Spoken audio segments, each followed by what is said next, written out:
Engkau akan berkata, hai hambaku yang baik dan setia. Tapi kami tahu kalau tanpa anugerahmu, maka pujian ini menjadi kesombongan. Karena kami tahu betapa lemahnya kami. Kami butuh anugerahmu menopang kami ya Tuhan. Kalau sampai hari ini kami masih bisa setia. Kami percaya karena Tuhan terus-menerus setia kepada kami.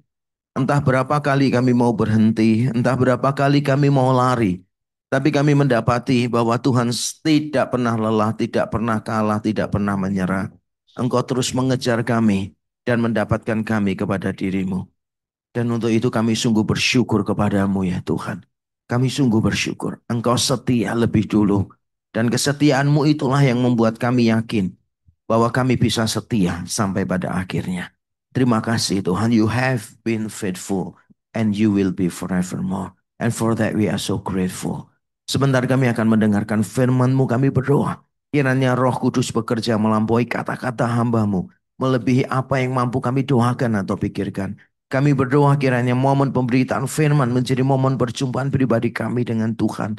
Tuhan mengubahkan kami melalui kuasa Injil. Kiranya kematian dan kebangkitan Yesus, kiranya penebusannya yang sempurna dan beranugerah diberitakan sejelas-jelasnya di antara kami. Bersabdalah Tuhan, karena kami siap untuk mendengar. Di dalam nama Tuhan Yesus kami berdoa dan bersyukur.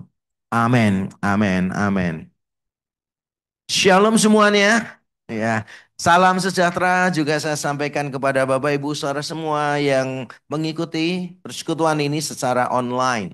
Nah, hari ini saya rindu menyampaikan firman Tuhan tentang to God be in the glory. Kepada Tuhanlah segala kemuliaan. Dan ini tema yang kelihatannya klise banget gitu ya. Klise banget kita memberikan kemuliaan kepada Tuhan. Rasa-rasanya terlalu umum untuk dikhotbahkan lagi. Dan kita bertanya, untuk apa dengarkan khotbah sekali lagi yang mengajarkan kepada kita untuk memberi kemuliaan kepada Tuhan? Bukankah kita seringkali kalau di dalam ibadah ada kalimat-kalimat beri kemuliaan bagi dia gitu kan. Kemuliaan bagi dia. Tapi saya mendapati tidak semudah itu memberi kemuliaan kepada Tuhan. Bahkan orang-orang tertentu yang berani berkata kemuliaan bagi dia. Dalam hatinya bisa berkata berbeda. Bukan kemuliaan bagi dia, tapi kemuliaan bagi dua. Antara Tuhan dengan dirinya sendiri. Ternyata memberikan kemuliaan kepada Tuhan itu tidak mudah. Dan mungkin kita bertanya, apa sulitnya sih? Karena di banyak gereja kan beri kemuliaan untuk Tuhan. Yang kita lakukan apa? Tepuk tangan, ya kan? Kalau beri kemuliaan kepada Tuhan, tepuk tangan. Ya mungkin kita berkata, itu biasa aja lah gitu. Tapi ketika saya membaca Roma pasal yang pertama, Paulus menjelaskan tentang penyembahan berhala yang dilakukan oleh orang-orang Yunani. Saya cukup kaget. Karena di situ ada kalimat begini. Mereka tidak memuliakan Allah atau bersyukur kepada. Bukan dan loh, tapi tahu. Berarti salah satu cara kita memuliakan Allah adalah dengan bersyukur kepada Allah. Kalau kita tidak mensyukuri hidup kita, berarti kita tidak memuliakan Allah.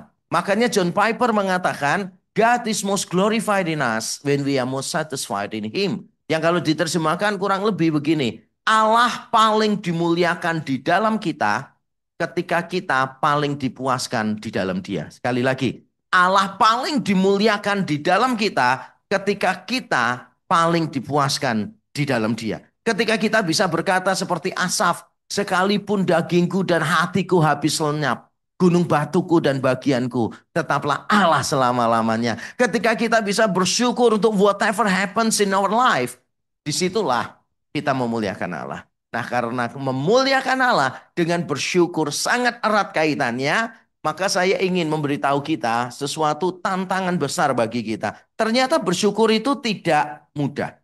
Atau minimal bersyukur itu tidak selalu mudah. Cobalah kita ambil contoh beberapa. Misalnya nih, saudara tiba-tiba dikasih oleh-oleh oleh seseorang. Wah, bersyukur nggak? Bersyukur. Wah, kita bilang, wah orang itu baik nih gitu. Nah, besoknya orang itu keluar kota lagi, terus kasih oleh-oleh lagi. Bersyukur nggak? Bersyukur. Seterusnya, ketiga kali, keempat kali, kelima kali. Saya tanya, kadar ucapan syukurnya sama nggak? Halo? Pertama kan bersyukur nih, kedua bersyukur kan ya. Ketiga, keempat, kelima, kadar ucapan syukurnya sama nggak? Tidak. Terus pada waktu keenam dia keluar kota, tidak membawakan oleh-oleh ke kita. Kira-kira perasaan kita apa? Kecewa, benar? Bukan pertama kan kecewa ya. Keenam itu nggak dibawakan kecewa. Ketujuh dia pergi keluar kota tidak membawakan lagi. Dari kecewa berubah jadi curiga. Ada apa ya? Kok tidak lagi membawakan ya gitu kan? Manusia itu aneh kok saudara. Coba saudara pikirkan ya. Orang itu apakah harus kalau keluar kota kasih oleh-oleh ke kita? Tidak harus kan? Tapi kita lama-lama tidak bisa mensyukuri pemberiannya dia. Oke, saya gantilah oleh-oleh luar kota kan mungkin jarang ya. Pernah nggak sih kita dikasih makanan orang dan kita mengeluh? Misalnya dikasih rawon gitu, tapi nggak dikasih kecambah, nggak dikasih taugennya. Pada waktu kita nerima, kita ngomong apa? Ngasih orang kok gak niat. Harusnya satu paket, ya kan? Bener nggak sih? Kita ngasih rawon kok gak niat. Loh padahal orang itu tidak harus memberi loh kepada kita. Tapi ketika orang itu memberi, tetap saja kita ini susah untuk bersyukur. Nanti kalau dikasih tahu kita tetap ngeluh. Mana kerupuk udangnya ya kan? Kasih kerupuk udang tetap ngeluh. Mana telur asinnya? Lama-lama orangnya dengar dikasih bebeknya sekalian. Suruh pelihara langsung suruh bikin telur asinnya sendiri. Kita ini sulit bersyukur. Kalau memang kita misalnya begini, sulit bersyukur ketika kita tidak punya, mungkin saya masih bisa paham.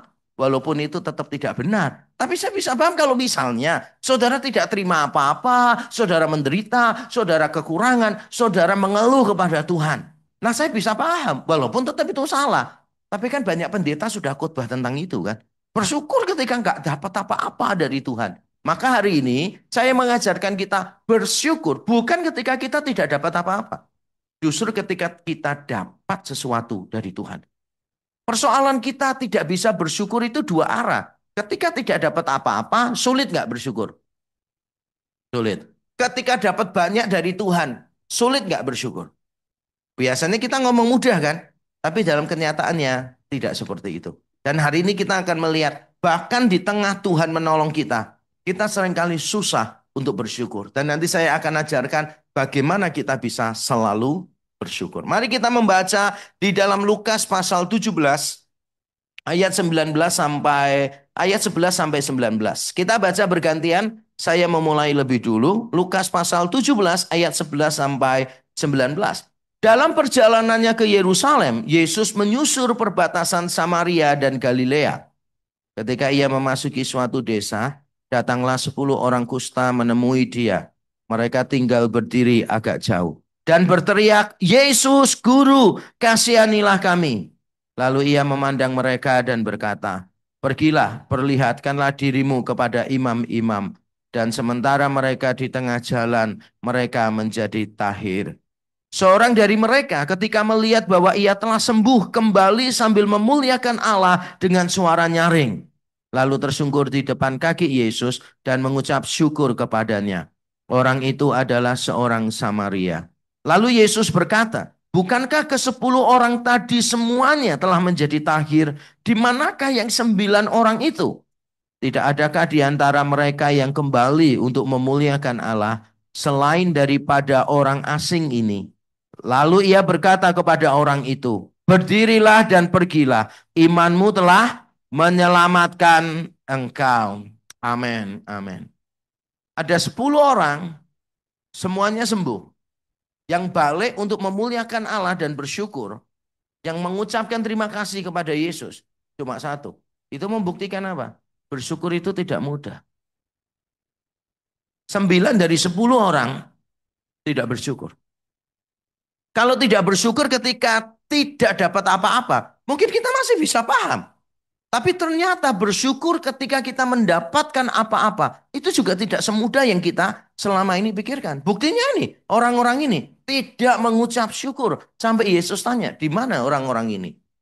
Nanti saya akan terangkan mengapa yang lain tidak bersyukur dan orang ini bersyukur. Tapi sebelumnya saya ingin memberitahu kita bahwa 10 orang ini adalah orang yang beriman kepada Yesus. Paling tidak beriman kepada perkataan Yesus. Mengapa saya bisa katakan mereka beriman kepada perkataan Yesus? Karena Yesus itu tidak langsung menyembuhkan mereka. Yesus itu beberapa kali ketemu orang kusta, kadang dia cuma ngomong gini, sembuhlah engkau. Kadang Yesus sentuh mereka, padahal orang kusta itu nggak boleh disentuh, najis. Yesus sentuh, lalu seketika kustanya sembuh. Di sini tidak loh. Yesus berkata begini, perlihatkan dirimu kepada para imam. Perintah Yesus ini tidak mudah untuk dilakukan sebetulnya. Tanpa iman, perintah ini sulit untuk dilakukan. Kenapa? Karena orang biasanya kalau ada gejala sedikit, dia pergi ke imam. Imam memutuskan, itu penyakit kulit biasa karena sering main hujan-hujanan, kecek air dan sebagainya. Atau itu kusta yang menyebabkan seseorang najis. Lalu setelah diputuskan oleh para imam, kamu najis, kusta, pergi sana. Mereka itu baru boleh ke imam-imam lagi ketika sudah sembuh. Pada waktu Yesus berkata, perlihatkanlah dirimu kepada para imam. Mereka sudah sembuh belum? Belum. Di tengah jalan baru mereka sembuh. Nah, coba bayangkan kita posisikan diri pada mereka. Pada posisi mereka. Yesus berkata, ayo perlihatkan diri pada para imam. Saudara apa nggak mikir sih? Ini perintah gila atau apa? Nanti kalau saya memperlihatkan diri kepada para imam, itu berarti saya harus masuk kota. Padahal orang kusta dilarang masuk kota. Lah imam-imam kan tinggalnya di kota, di dalam kan. Imam-imam tinggalnya di situ. Imam-imam tinggalnya mungkin beberapa imam paling gampang kan imam itu punya rumahnya masing-masing. Tapi paling gampang menemui imam di mana? Ya paling gampang menemui imam. Ya di kantornya imam toh. Di mana? Di Bait Allah kan. Paling gampang kan menemuinya di sana. Tapi kalau mereka dalam keadaan masih kusta, masuk ke kota, apalagi menuju ke Bait Allah begitu, bisa jadi masalah loh. Mereka pasti berpikir, ini perintah macam apa sih? Harusnya itu menurut hukum Taurat, setelah sembuh ke para imam. Nah ini disuruh ke para imam dulu, belum sembuh. Mungkin mereka berpikir, ini perintahnya nggak benar. Harusnya sembuhkan kami dulu. Setelah kami sembuh, baru kami bisa pergi menemui para imam. Masuk akal nggak? Masuk akal. Tapi tetap aja loh, 10 orang kusta ini pergi menemui para imam. Berarti percaya nggak? Percaya, makanya pertanyaannya itu begini loh. Orang ini beriman, tapi sejauh mana sih? Kalau saudara berkata begini, saya percaya kepada Tuhan, jangan bangga. Kalau saudara percaya ada Tuhan, saudara percaya Tuhan Maha Kuasa, jangan bangga. Kenapa? Lah orang-orang kusta ini semua percaya loh. Jangankan orang-orang kusta, iblis percaya nggak Tuhan ada? Percaya nggak Tuhan Maha Kuasa? Loh ya kan? Jadi kalau saudara itu modalnya cuma beriman, beriman, beriman, beriman. Di banyak gereja kan selalu gitu sih. Yang ditekankan iman, iman, iman, iman. Seolah-olah kalau orang Kristen punya iman yang besar gitu kan. Wah itu tanda spiritual.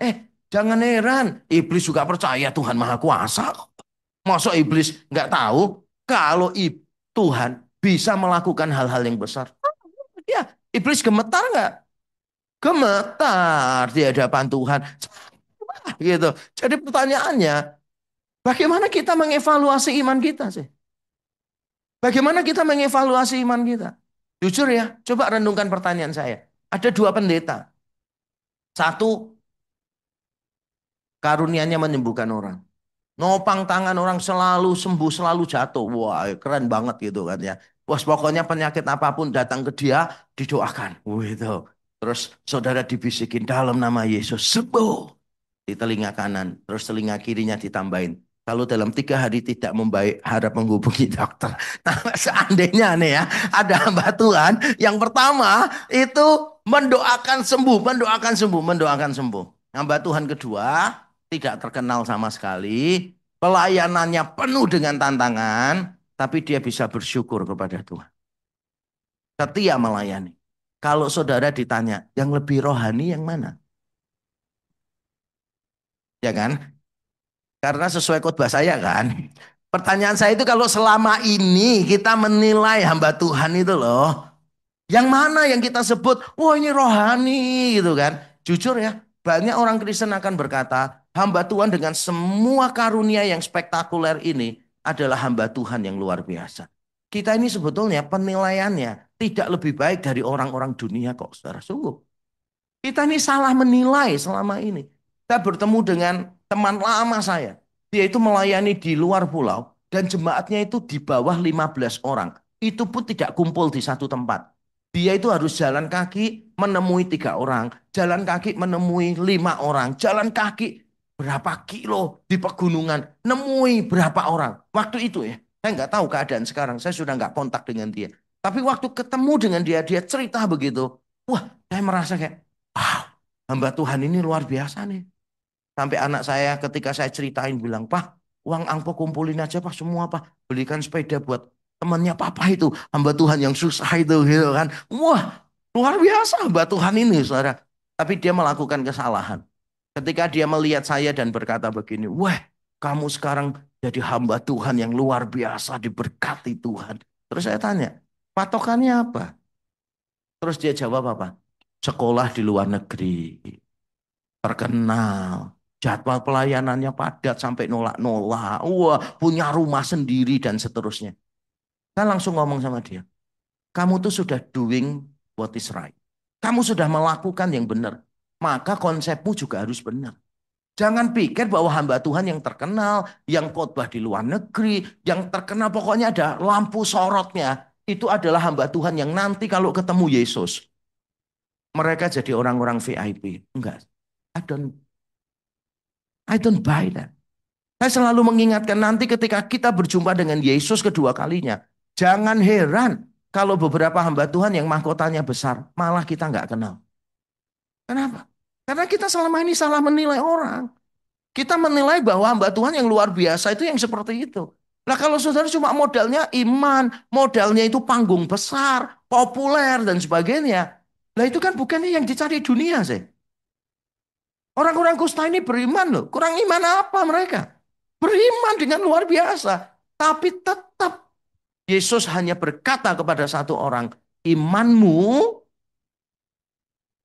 menyelamatkan engkau. Yang lain punya iman nggak? Halo, yang lain punya iman nggak? Punya iman ya. Tapi ya hanya kepada satu orang saja yang Yesus katakan, imanmu menyelamatkan engkau. Karena yang lain-lain itu berharapnya mujizat. Bukan perjumpaan pribadi dengan Tuhan. Saya teringat kisah perempuan yang 12 tahun pendarahan. Dia berkata begini, asalku jamah jubah Yesus, aku sembuh. Dan pada waktu dia menjamah, sembuh nggak? Langsung sembuh nggak? Langsung sembuh kan? Tapi Yesus kan bertanya, siapa yang menjamah jubahku? Ini Yesus itu dalam keadaan emergensi ke rumah Yairus. Anak Yairus itu lagi sakit keras mau mati. Yesus itu lagi jalan cepat-cepat menuju rumah Yairus. Dan mungkin Petrusnya berkata, "Weng, weng, weng, weng, weng, weng, weng, weng." Yakobus dan Yohanes itu langsung buka jalan. Pergi, pergi, pergi, pergi. Darurat, darurat, darurat, darurat gitu kan. Di tengah suasana darurat, orang jamah jubahnya Yesus. Sembuh. Ya biarin kamu sudah sembuh kok. Tapi yang dilakukan Yesus apa? Dia berhenti dan tanya, siapa yang jamah jubahku? Sampai murid-muridnya itu mentertawakan Yesus. Segini banyaknya orang desak-desakan kamu tanya siapa yang menyentuh jubahmu. Dompet hilang aja kita nggak sadar kok. Apalagi nyentuh jubah ya kan diolok-olok loh sama murid-muridnya. Tapi Yesus nggak peduli. Yesus tetap kepengen ketemu perempuan itu. Hanya untuk mengucapkan satu kalimat.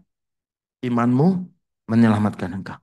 Karena Yesus ingin mengajarkan. Perjumpaan dengan Yesus lebih penting daripada mendapatkan mujizat. Percuma seseorang dapat mujizat kalau hubungannya dengan Tuhan nggak semakin dalam. Percuma orang dapatkan mujizat, tapi kalau mereka tidak sungguh-sungguh memberikan hidup kepada Tuhan. Melihat mujizat itu bukan jaminan iman yang benar. Orang-orang Farisi lihat mujizat Yesus nggak? Banyak orang Yahudi melihat mujizat Yesus nggak? Berapa banyak yang percaya? Berapa banyak yang setia mengikuti Yesus? Tapi yang digembor-gemborkan di banyak gereja selalu mujizat, mujizat, mujizat, mujizat. Maka sekarang saya ingin menggembor-gemborkan yang lain. Yaitu bersyukur, bersyukur, bersyukur, bersyukur. Perjumpaan dengan Yesus itu yang paling penting. Seberapa jauh kita mengenal Yesus. Makanya hanya kepada satu orang di antara 10, hanya kepada satu orang aja yang akhirnya mengalami perjumpaan pribadi dengan Yesus dan Yesus berkata, imanmu menyelamatkan engkau. Lalu bagaimana kita bisa bersyukur seperti orang ini? Bagaimana rahasianya? Yang pertama adalah fokus pada pemberi, bukan pada pemberian. Fokus pada pemberi, bukan pada pemberian. 10 orang kusta, semuanya disembuhkan. Gak ada yang balik kepada Yesus kecuali satu orang. Yang 9 itu kenapa nggak balik kepada Yesus? Jawabannya simple. They get what they want. Mereka merasa mereka sudah mendapatkan apa yang mereka inginkan. Yang mereka inginkan apa? Kesembuhan. Yang mereka dapat itu dong. Setelah dapat, ya nggak peduli Yesus. Karena fokusnya memang pemberian, bukan pemberi. Yang satu ini fokusnya bukan kepada pemberiannya. Fokusnya kepada pemberinya. Not the gift, tapi the giver. Kita ini seringkali lupa untuk mementingkan giver daripada the gift. Karena kita lebih suka hadiah daripada orangnya. Kita lebih suka hadiahnya. Itu kalau kita suka hadiahnya daripada yang beri hadiah, itu mirip ini loh ilustrasinya. Ada orang pergi ke rumah saudara. Lalu orang ini melihat saudara ini kasihan kok nggak punya TV gitu. Jadi tiap kali dia ke rumah saudara itu selalu cuma ngobrol, ngobrol, ngobrol, ngobrol aja nggak ada yang dilakukan yang lain. Karena saudara nggak punya TV dan sebagainya. Lalu dia berbelas kasihan. Aduh kasihan nggak punya TV, zaman gini nggak punya TV. Nah dikasihlah TV yang bagus, yang besar, yang cekung. Wah itu kan. Nah, setelah saudara punya TV, wah dibayarin lagi ya Netflix-nya gitu. Ini nggak di-endorse ya. Dibayarin yang lain-lainnya. Begitu kan. Wah, luar biasa. Lalu orang ini main ke rumah saudara. Saudara ngomong gini, sorry ya, aku lagi sibuk. Sibuk apa? Nonton.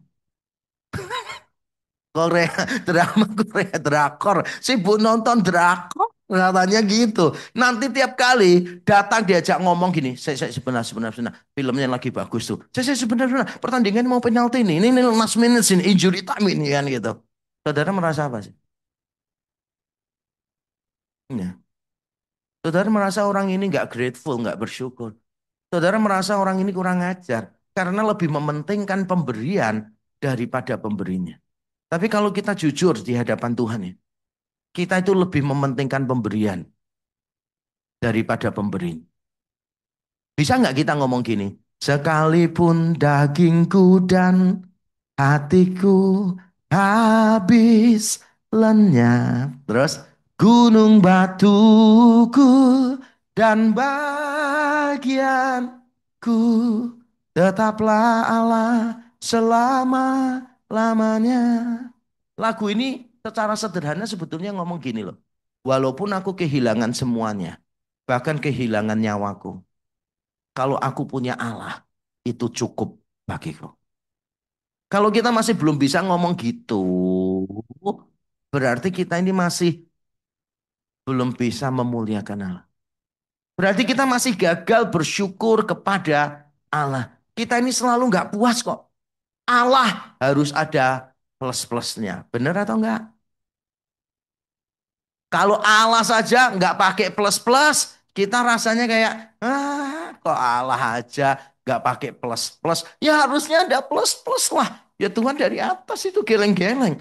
Aku ini Allah bukan tukang pijet yang ada plus-plusnya ngawur aja. Ngerti maksud saya, saudara?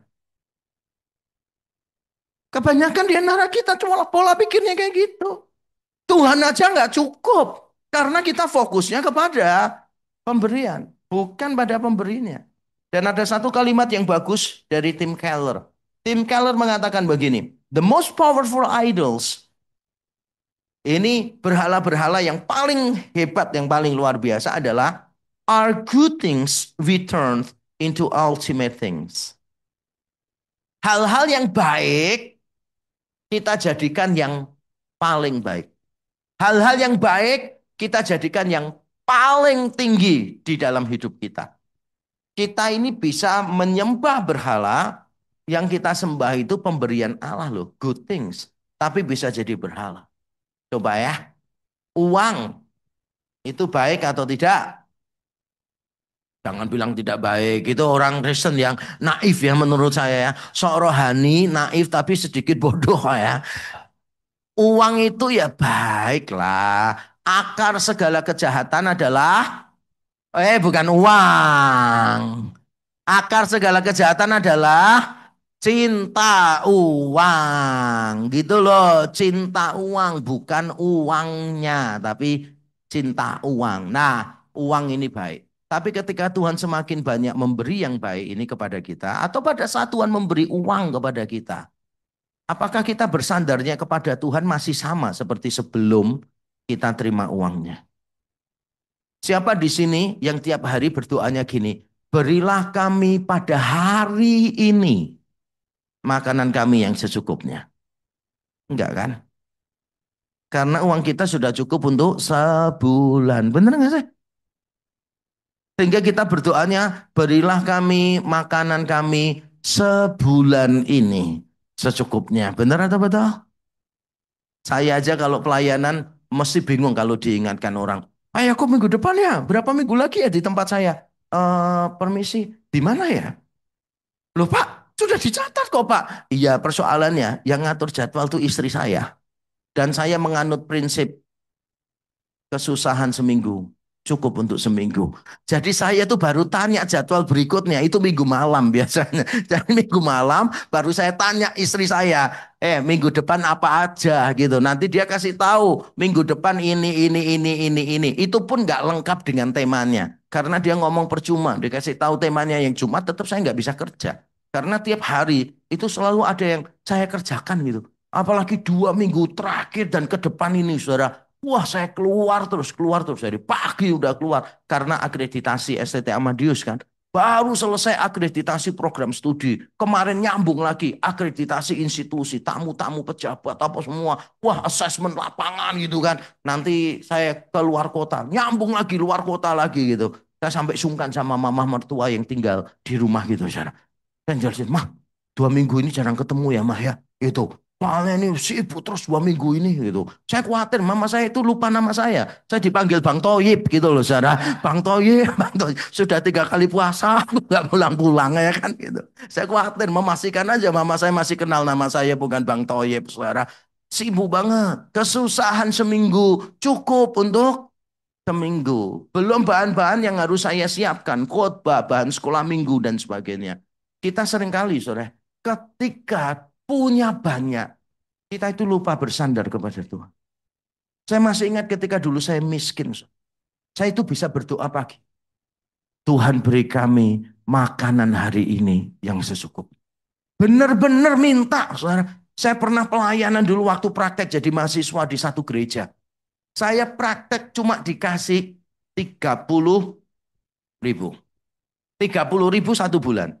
Tiap hari ada kebaktian. Bayangin, tiap hari ada kebaktian. 30.000 itu tidak termasuk makanannya. Itu sudah include semua makanan, maksudnya gitu. Jadi nggak disediakan makanan.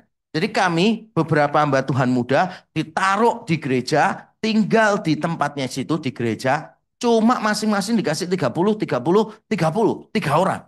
Untuk hidup selama sebulan. Bayangkan kalau tiap hari ada ibadah, ngasih 1.000 aja.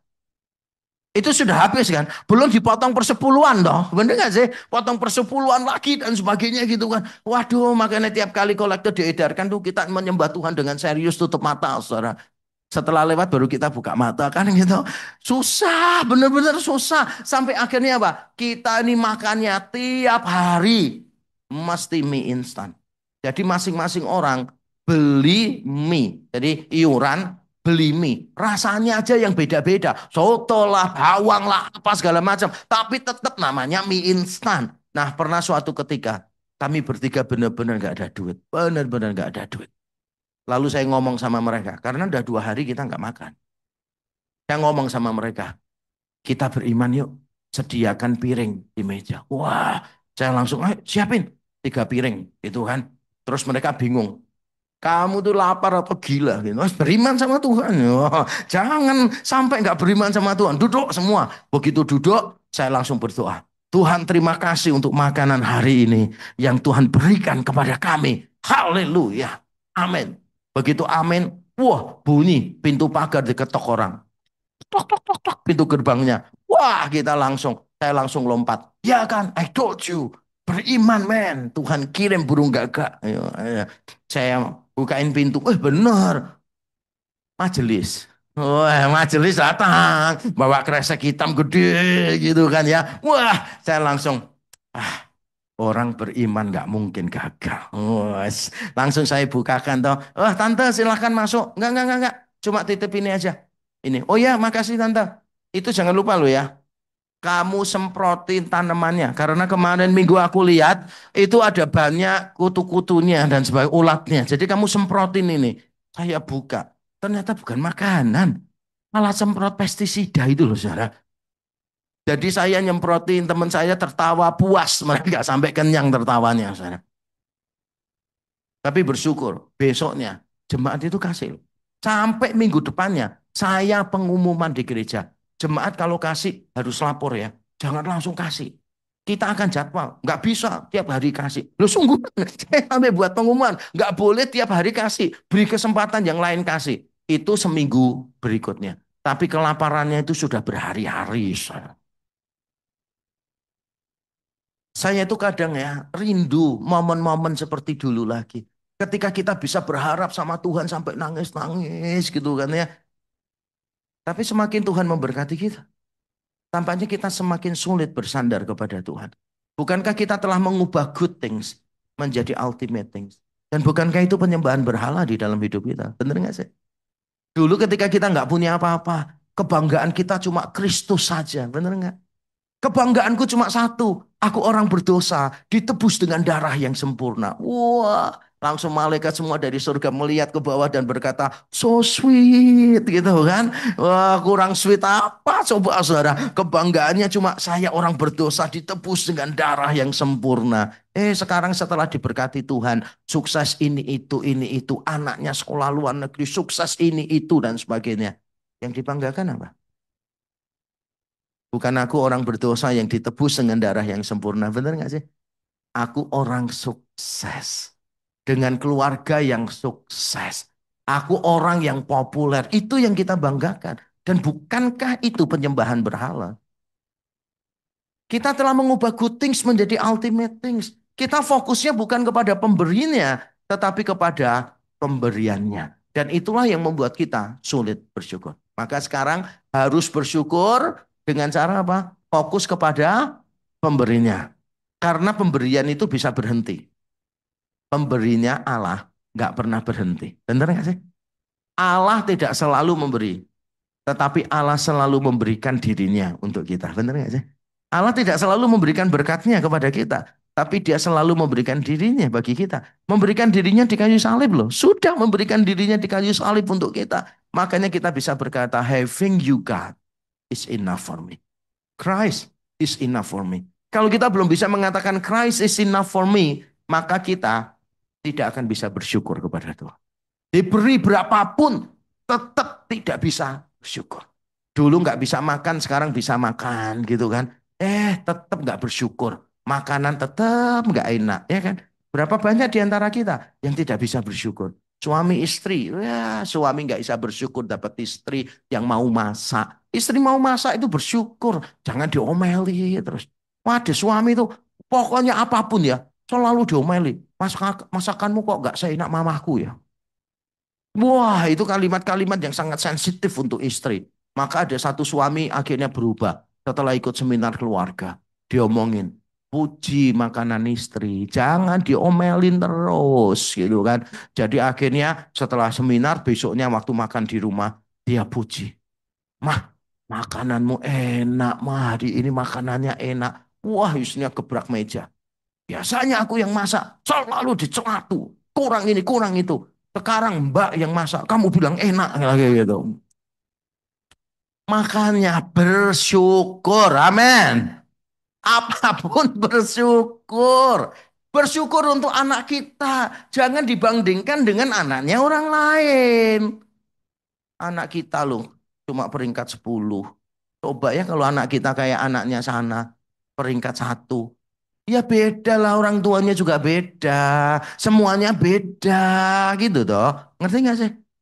Bersyukurlah. Apapun yang Tuhan kasih kepada kita, bersyukur. Dan apapun yang Tuhan kasih, jangan diubah jadi yang tertinggi.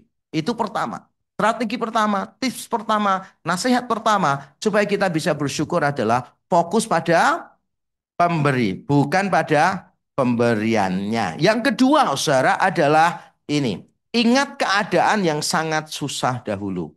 Ingat keadaan yang sangat susah dahulu. Dalam cerita tadi yang menarik adalah yang bersyukur itu satu orang, terus disebutkan siapa? Disebutkan bahwa orang ini adalah seorang Samaria. Kalau memang etnis orang ini tidak penting, penulis Alkitab tidak akan menyebutkan. Penulis Alkitab akan cuma berkata begini, 10 orang kusta, satu balik, 9 tidak balik. Udah, selesai. Tapi ternyata disebutkan secara khusus. Orang ini adalah orang Samaria. Mengapa perlu disebutkan secara khusus orang ini orang Samaria? Sebetulnya untuk menunjukkan keadaan orang ini yang benar-benar buruk. Mengapa 10 orang kusta ini, Israel, Yahudi, 9, satu Samaria, kenapa bisa kumpul bareng-bareng? Kan sama-sama orang kusta, sama-sama teriak sama Yesus loh. Kenapa mereka bisa kumpul bareng? Karena sama-sama kusta dan sama-sama ditolak masyarakat. Perhatikan ya, sama-sama kusta, karena itu dibuang, ditolak oleh masyarakat, tinggalnya di luar pemukiman, di luar kota. Padahal kalau kita mau tahu, Yahudi dan Samaria tidak bergaul, tidak bersahabat. Saudara bisa baca Yohanes pasal 4. Dan saya ini mengajar mata kuliah khusus antara perjanjian lama terakhir dengan perjanjian baru awal. Ada 400 tahun di situ masa intertestamental. Masa di antara dua perjanjian. Perjanjian lama, perjanjian baru. Saya mengajar mata kuliah itu. Jadi saya tahu tulisan-tulisan kuno sangat berlimpah menunjukkan pertikaian antara orang Samaria dan orang Yahudi. Mereka tidak bergaul sebetulnya. Tapi mengapa mereka bisa kumpul? Karena mereka sama-sama tertolak.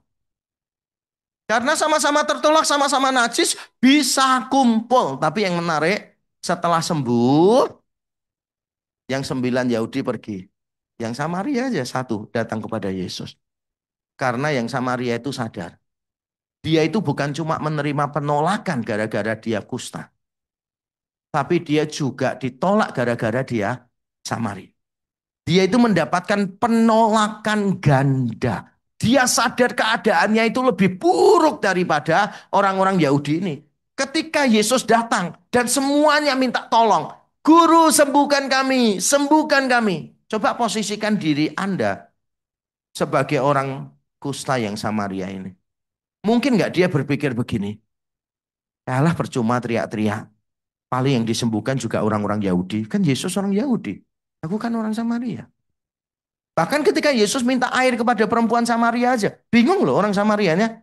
Loh kamu orang Yahudi kok minta kepada aku seorang Samaria. Yesus sering disebut kerasukan setan dan orang Samaria. Loh bayangkan. Orang Yahudi sangat merendahkan orang Samaria. Mengapa orang Samaria ini bisa bersyukur? Karena dia sadar keadaannya dia itu buruk sekali. Dia bukan cuma ditolak gara-gara kusta. Tapi dia ditolak gara-gara orang Samaria. Maka ketika dia disembuhkan oleh Yesus, dia memberanikan diri datang kepada Yesus dan bersujud. Maka ketika Yesus menerima dia, benar-benar dia dipulihkan secara utuh. Karena dia sekarang mendapatkan penerimaan. Bukan cuma karena dia sembuh dari kusta, tapi karena sebagai seorang Samaria, dia diterima oleh Yesus, seorang Yahudi. Mengapa cuma dia yang bisa bersyukur? Karena dia tahu keadaannya dia itu lebih buruk.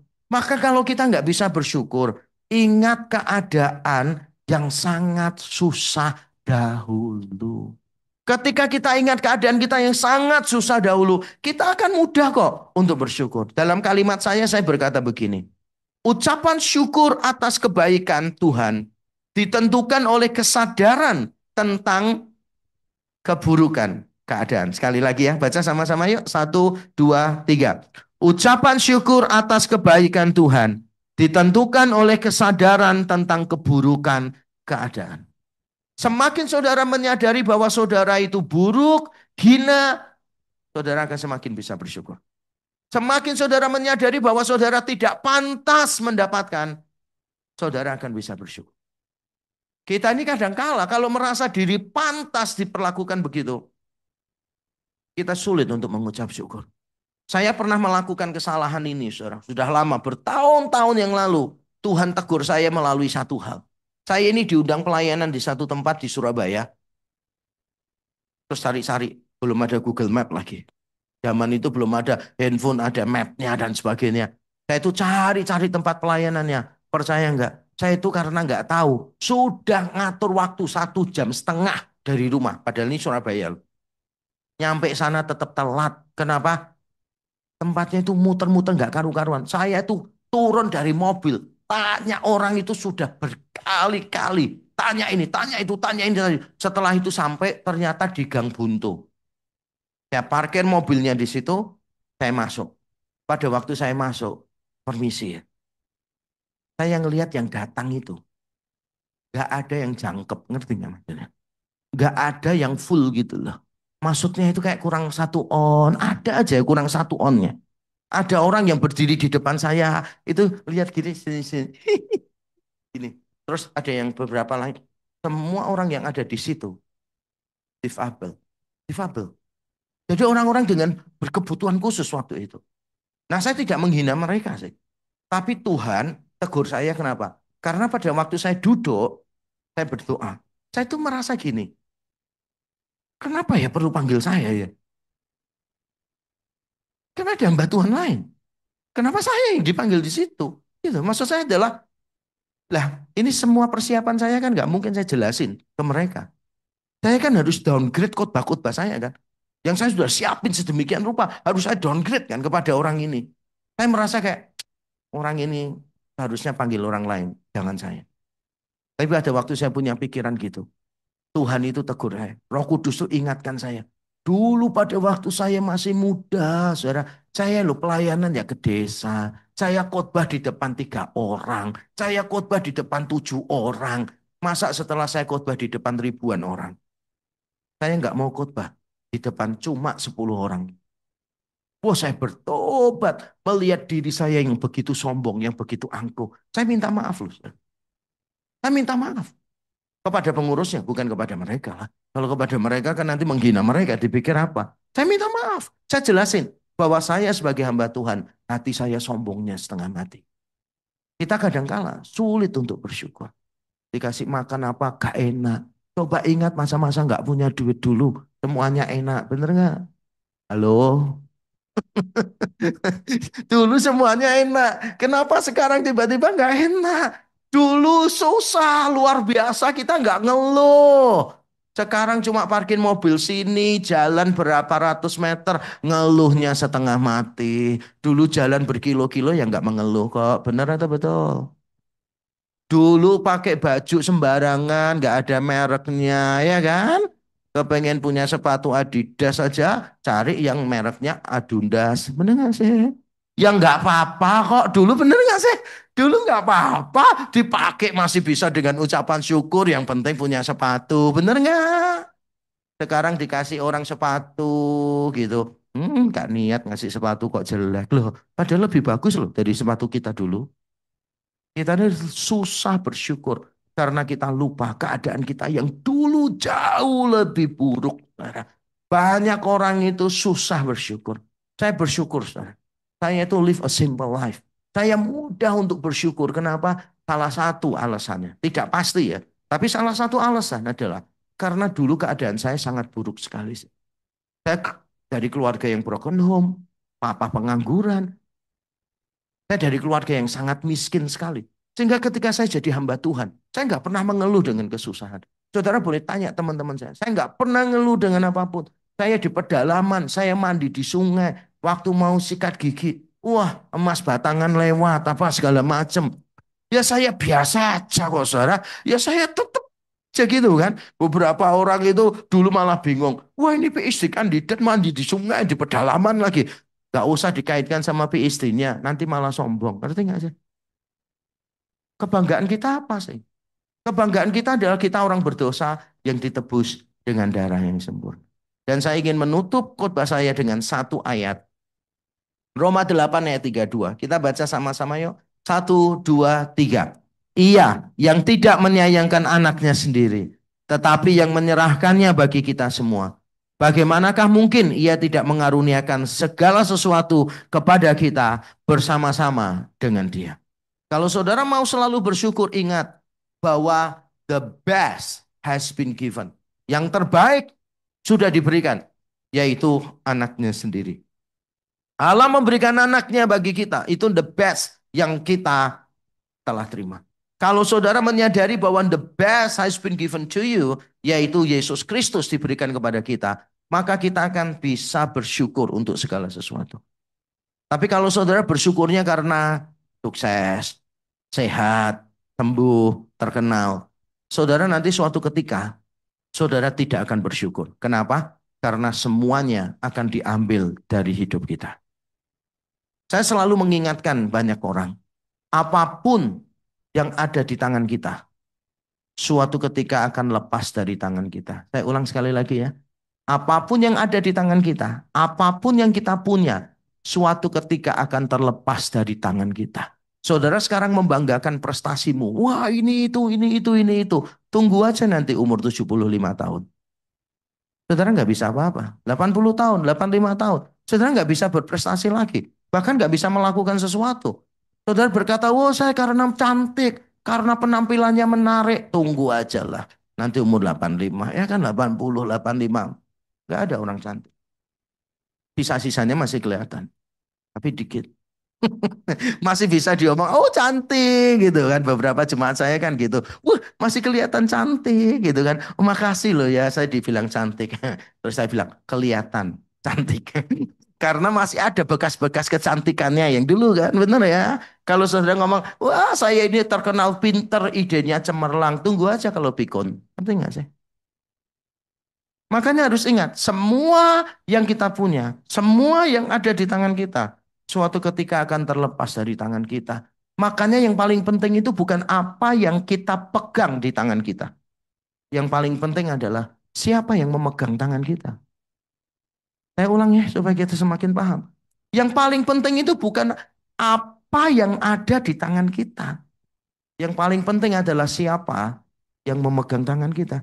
Karena nanti sampai tua pun ketika kita nggak punya apa-apa di tangan kita.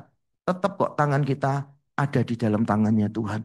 Tuhan yang pegang tangan kita. Karena dia sudah memberikan anaknya bagi kita, saudara. Kalau anaknya diberikan, nggak usah khawatir. Semua yang bermanfaat untuk keselamatan kita. Perhatikan ya, diberikan bersama-sama dengan dia loh. Jadi semua yang bermanfaat untuk keselamatan kita, Tuhan pasti akan berikan. Kalau yang kita minta tidak bermanfaat untuk keselamatan kita, ya Tuhan tidak berikan. Jadi jangan salah paham dengan ayat ini. Karena saya pernah dengar hamba Tuhan ngutip ayat ini dan berkata begini, whatever you want, God will give it to you. Itu bohong sih. Kalau bukan bohong itu bodoh. Karena ayat ini bukan bicara tentang whatever you want, saudara akan mendapatkan. Bukan. Ini semua yang diperlukan untuk keselamatan saudara, untuk pelebaran kerajaan Allah di muka bumi, Allah pasti akan memberikan. Tapi kalau itu tidak baik untuk saudara, ya Allah tidak akan memberikan. Saya tutup dengan satu contoh. Ketika saya ambil PhD saya seperti saudara sudah tahu ya, 15 tahun ya. Saya baru selesaikan. Jadi PhD atau KPR itu sama aja 15 tahun, saudara. Nggak ada yang dibanggakan sama sekali dari gelar saya itu. Tapi saya justru mau cerita bukan gelarnya. Yang saya ceritakan itu keputusasaan saya di tengah-tengah. Bayangkan ya, orang lain 5 tahun selesai. Paling banter 10 tahun gitu kan. Saya ini 15 tahun dari dua sekolah yang beda lagi. Dari sini nggak selesai. Pindah sekolah yang lain lagi nggak selesai. Dengan semua persoalan yang ada di situ. Nggak semuanya salah saya juga. Berat nggak? Berat ya. Saya beberapa kali berkata begini, sudahlah, nggak usah gelar ya nggak apa-apa. Yang penting melayani Tuhan. Tapi setelah saya pikir-pikir, apakah gelar saya ini membantu meluaskan kerajaan Allah atau enggak? Apakah gelar saya ini akan membawa kemuliaan kepada Allah atau enggak? Nah, saya yakin gelar ini membawa. Kenapa? Karena saya dipercaya Tuhan mendirikan STT Amadius. Sehingga perlu dosen-dosen yang gelarnya S3. Saya tahu saat itu, oh ya, saya harus selesaikan. Saya juga tahu ini memuliakan Tuhan. Karena kalau saya nyerah, nanti saya bingung ngomong sama anak-anak saya. Ketika anak-anak saya nanti mengalami persoalan yang rumit dalam hidupnya, mereka sudah mau nyerah. Saya nggak bisa nyanyi, jangan menyerah, jangan menyerah. Nggak bisa, kenapa? Karena papahnya sendiri menyerah. Saya nggak bisa nyanyi laguku, tak akan menyerah pada apapun juga lah ya. Nanti kalau pas di gereja semua nyanyi, saya nggak bisa nyanyi loh. Karena gampang nyerah. Akhirnya saya ngomong sama Tuhan, Tuhan, aku tahu sih menyelesaikan ini memuliakan Engkau. Supaya aku jadi teladan untuk anak-anakku, untuk orang-orang lain. Bagaimana kita di tengah ketidakmampuan kita, anugerahnya cukup bagi kita. Di tengah-tengah kita sudah putus asa, Tuhan yang membawa kita sampai pada akhirnya. Dan gelar ini bermanfaat untuk pelayanan di STT Amadius, pelayanan saya di kampus-kampus. Sehingga saya yakin ini memuliakan Tuhan, berguna untuk keselamatan saya. Maka saya yakin Tuhan sertai. Dan itulah sebabnya Tuhan tolong saya bisa selesai. Tapi kalau itu tidak memuliakan Tuhan, saya berdoa loh sama Tuhan. Tuhan kalau PhD ini tidak memuliakan namamu, membuat aku lebih sombong. Tuhan kasih banyak masalah deh. Sampai akhirnya saya dikeluarkan dari sekolah ini. Dan saya tidak akan melanjutkan lagi. Kalau PhD ini membuat saya sombong. Tapi saya bersyukur. Along the way Tuhan tunjukkan. Jaga hati saya yang dulu sombong. Perlahan-lahan Tuhan bentuk melalui Injil. Saudara, saya ingin berkata kepada saudara, bersyukurlah karena Allah sudah memberikan yang terbaik, yaitu anaknya sendiri bagi kita. Selama saudara ingat itu, saudara akan selalu bisa mengucap syukur. Ketika saudara diberi sesuatu oleh Tuhan, bersyukurlah untuk pemberinya, bukan untuk pemberiannya. Ketika saudara diberi sesuatu sebelum mengomel, menerima sesuatu sebelum mengomel, ingat, dulu keadaan kita jauh lebih buruk dari sekarang. Apapun yang kita terima sekarang, itu adalah anugerah yang patut disyukuri. Mari kita tunduk kepala, kita berdoa. Bapa di surga, terima kasih. Terima kasih untuk firman-Mu ya Tuhan, yang menegur kami. Sekaligus kami mau minta ampun di hadapan-Mu. Bukan hanya umat-Mu yang mendengar, tapi hamba-Mu yang menyampaikan. Karena kami seringkali gagal untuk bersyukur. Kami merasa Tuhan tidak cukup baik bagi kami. Kami merasa Tuhan tidak becus mengurus hidup kami seperti yang kami harapkan. Tuhan, kami mengucap syukur kepadamu karena Tuhan menegur kami. Menegur kami. Ampuni kalau kami seringkali mengomel, bersungut-sungut, tidak pernah puas dengan keadaan kami. Ampuni kami ketika kami mengubah sesuatu yang baik menjadi sesuatu yang ultimat. Sehingga kami melupakan Engkau. Kami cuma fokus pada pemberian-Mu. Tapi kami mengabaikan Engkau sebagai pemberi. Tuhan ampunilah kami. Kiranya kami semua mengalami perjumpaan pribadi dengan Yesus setiap hari. Kiranya kami semakin mengenal Yesus. Menikmati hubungan dengan Engkau setiap hari. Bahkan ketika kami tidak dapat apa-apa pun kami tetap puas. Karena kami bisa menikmati hubungan pribadi dengan Engkau setiap hari. Menyadari bahwa Engkau mengasihi kami. Bahkan ketika kami tidak punya apa-apa di tangan, kami tetap bisa bersyukur. Karena kami tahu tangan kami ada di dalam tangan-Mu yang lebih besar. Pada lengan yang kekal. Yang memegang kami dengan kuat. Karena itu kami bisa tenang bersandar penuh kepadamu. Terutama di masa-masa usia lanjut. Ketika kami nggak punya apa-apa. Kami tidak bisa apa-apa. Biarlah Tuhan mengingatkan kami. Bahwa walaupun kami tidak punya apa-apa di tangan. Tapi kami tahu. Tangan kami berada di tangan siapa? Yaitu di tangan Yesus Kristus Gembala Agung. Yang memimpin kami. Yang memberikan nyawanya bagi kami. Yang mengasihi kami begitu rupa. lebih daripada kami mengasihi diri kami sendiri. Terima kasih Tuhan. Roh Kudus, tolong kerjakan hati kami terus. Mampukan kami untuk bersyukur di tengah semua berkat yang Tuhan berikan kepada kami. Bahkan di tengah kekurangan, Tuhan beri kami hati yang bersyukur. Terima kasih. Dalam nama Tuhan Yesus kami berdoa. Amin. Tuhan memberkati kita. Engkau akan berkata, hai hambaku yang baik dan setia. Tapi kami tahu kalau tanpa anugerahmu, maka pujian ini menjadi kesombongan. Karena kami tahu betapa lemahnya kami. Kami butuh anugerahmu menopang kami ya Tuhan. Kalau sampai hari ini kami masih bisa setia. Kami percaya karena Tuhan terus-menerus setia kepada kami. Entah berapa kali kami mau berhenti, entah berapa kali kami mau lari. Tapi kami mendapati bahwa Tuhan tidak pernah lelah, tidak pernah kalah, tidak pernah menyerah. Engkau terus mengejar kami dan mendapatkan kami kepada dirimu. Dan untuk itu kami sungguh bersyukur kepadamu ya Tuhan. Kami sungguh bersyukur. Engkau setia lebih dulu. Dan kesetiaanmu itulah yang membuat kami yakin bahwa kami bisa setia sampai pada akhirnya. Terima kasih Tuhan. You have been faithful and you will be forevermore. And for that we are so grateful. Sebentar kami akan mendengarkan firman-Mu, kami berdoa. Kiranya Roh Kudus bekerja melampaui kata-kata hamba-Mu. Melebihi apa yang mampu kami doakan atau pikirkan. Kami berdoa kiranya momen pemberitaan firman menjadi momen perjumpaan pribadi kami dengan Tuhan. Tuhan mengubahkan kami melalui kuasa Injil. Kiranya kematian dan kebangkitan Yesus, kiranya penebusannya yang sempurna dan beranugerah diberitakan sejelas-jelasnya di antara kami. Bersabdalah Tuhan, karena kami siap untuk mendengar. Di dalam nama Tuhan Yesus kami berdoa dan bersyukur. Amin, amin, amin. Shalom semuanya. Ya, salam sejahtera juga saya sampaikan kepada Bapak Ibu Saudara semua yang mengikuti persekutuan ini secara online. Nah, hari ini saya rindu menyampaikan firman Tuhan tentang to God be in the glory. Kepada Tuhanlah segala kemuliaan. Dan ini tema yang kelihatannya klise banget gitu ya. Klise banget kita memberikan kemuliaan kepada Tuhan. Rasa-rasanya terlalu umum untuk dikhotbahkan lagi. Dan kita bertanya, untuk apa dengarkan khotbah sekali lagi yang mengajarkan kepada kita untuk memberi kemuliaan kepada Tuhan? Bukankah kita seringkali kalau di dalam ibadah ada kalimat-kalimat beri kemuliaan bagi dia gitu kan. Kemuliaan bagi dia. Tapi saya mendapati tidak semudah itu memberi kemuliaan kepada Tuhan.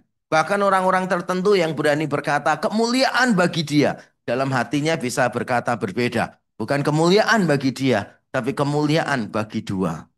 Antara Tuhan dengan dirinya sendiri. Ternyata memberikan kemuliaan kepada Tuhan itu tidak mudah. Dan mungkin kita bertanya, apa sulitnya sih? Karena di banyak gereja kan beri kemuliaan untuk Tuhan. Yang kita lakukan apa?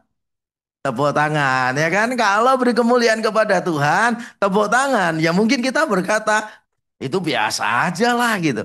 Tapi ketika saya membaca Roma pasal yang pertama, Paulus menjelaskan tentang penyembahan berhala yang dilakukan oleh orang-orang Yunani. Saya cukup kaget. Karena di situ ada kalimat begini. Mereka tidak memuliakan Allah atau bersyukur kepada.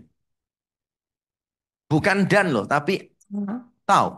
Berarti salah satu cara kita memuliakan Allah adalah dengan bersyukur kepada Allah.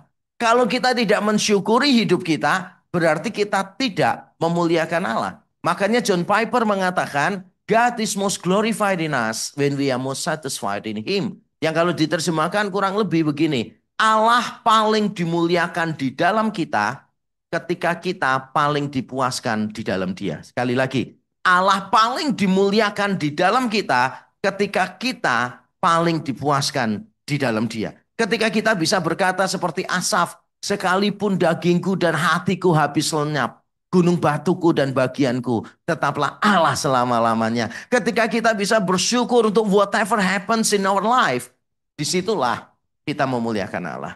Nah, karena memuliakan Allah dengan bersyukur sangat erat kaitannya, maka saya ingin memberitahu kita sesuatu tantangan besar bagi kita. Ternyata bersyukur itu tidak mudah.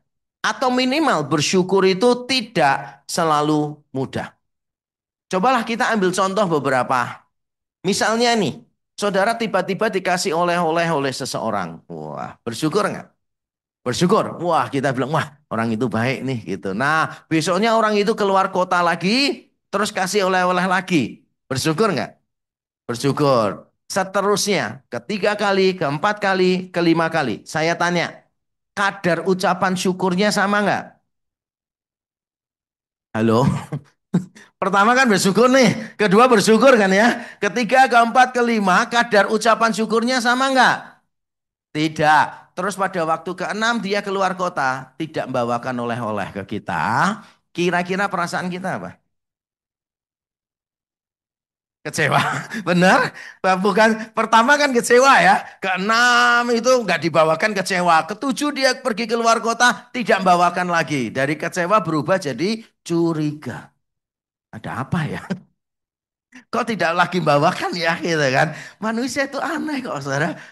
Coba saudara pikirkan ya. Orang itu apakah harus kalau keluar kota kasih oleh-oleh ke kita? Tidak harus kan? Tapi kita lama-lama tidak bisa mensyukuri pemberiannya dia.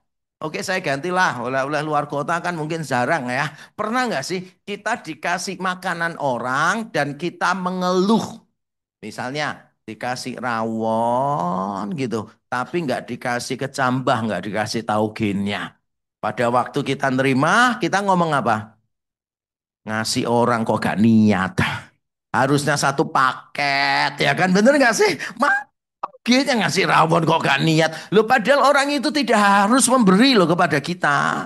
Tapi ketika orang itu memberi, tetap saja kita ini susah untuk bersyukur. Nanti kalau dikasih tahu kita tetap ngeluh. Mana kerupuk udangnya ya kan? Kasih kerupuk udang tetap ngeluh. Mana telur asinnya? Lama-lama orangnya dengar dikasih bebeknya sekalian. Suruh pelihara langsung suruh bikin telur asinnya sendiri. Kita ini sulit bersyukur. Kalau memang kita misalnya begini, sulit bersyukur ketika kita tidak punya, mungkin saya masih bisa paham. Walaupun itu tetap tidak benar. Tapi saya bisa paham kalau misalnya saudara tidak terima apa-apa, saudara menderita, saudara kekurangan, saudara mengeluh kepada Tuhan. Nah saya bisa paham, walaupun tetap itu salah. Tapi kan banyak pendeta sudah khotbah tentang itu kan. Bersyukur ketika nggak dapat apa-apa dari Tuhan. Maka hari ini saya mengajarkan kita bersyukur bukan ketika kita tidak dapat apa-apa. Justru ketika kita dapat sesuatu dari Tuhan. Persoalan kita tidak bisa bersyukur itu dua arah. Ketika tidak dapat apa-apa, sulit nggak bersyukur? Sulit. Ketika dapat banyak dari Tuhan, sulit nggak bersyukur? Biasanya kita ngomong mudah kan? Tapi dalam kenyataannya tidak seperti itu. Dan hari ini kita akan melihat, bahkan di tengah Tuhan menolong kita seringkali susah untuk bersyukur. Dan nanti saya akan ajarkan bagaimana kita bisa selalu bersyukur. Mari kita membaca di dalam Lukas pasal 17 ayat 19 sampai ayat 11 sampai 19. Kita baca bergantian. Saya memulai lebih dulu. Lukas pasal 17 ayat 11 sampai 19. Dalam perjalanannya ke Yerusalem, Yesus menyusur perbatasan Samaria dan Galilea. Ketika ia memasuki suatu desa, datanglah 10 orang kusta menemui dia. Mereka tinggal berdiri agak jauh dan berteriak, Yesus, Guru, kasihanilah kami. Lalu ia memandang mereka dan berkata, pergilah, perlihatkanlah dirimu kepada imam-imam. Dan sementara mereka di tengah jalan, mereka menjadi tahir.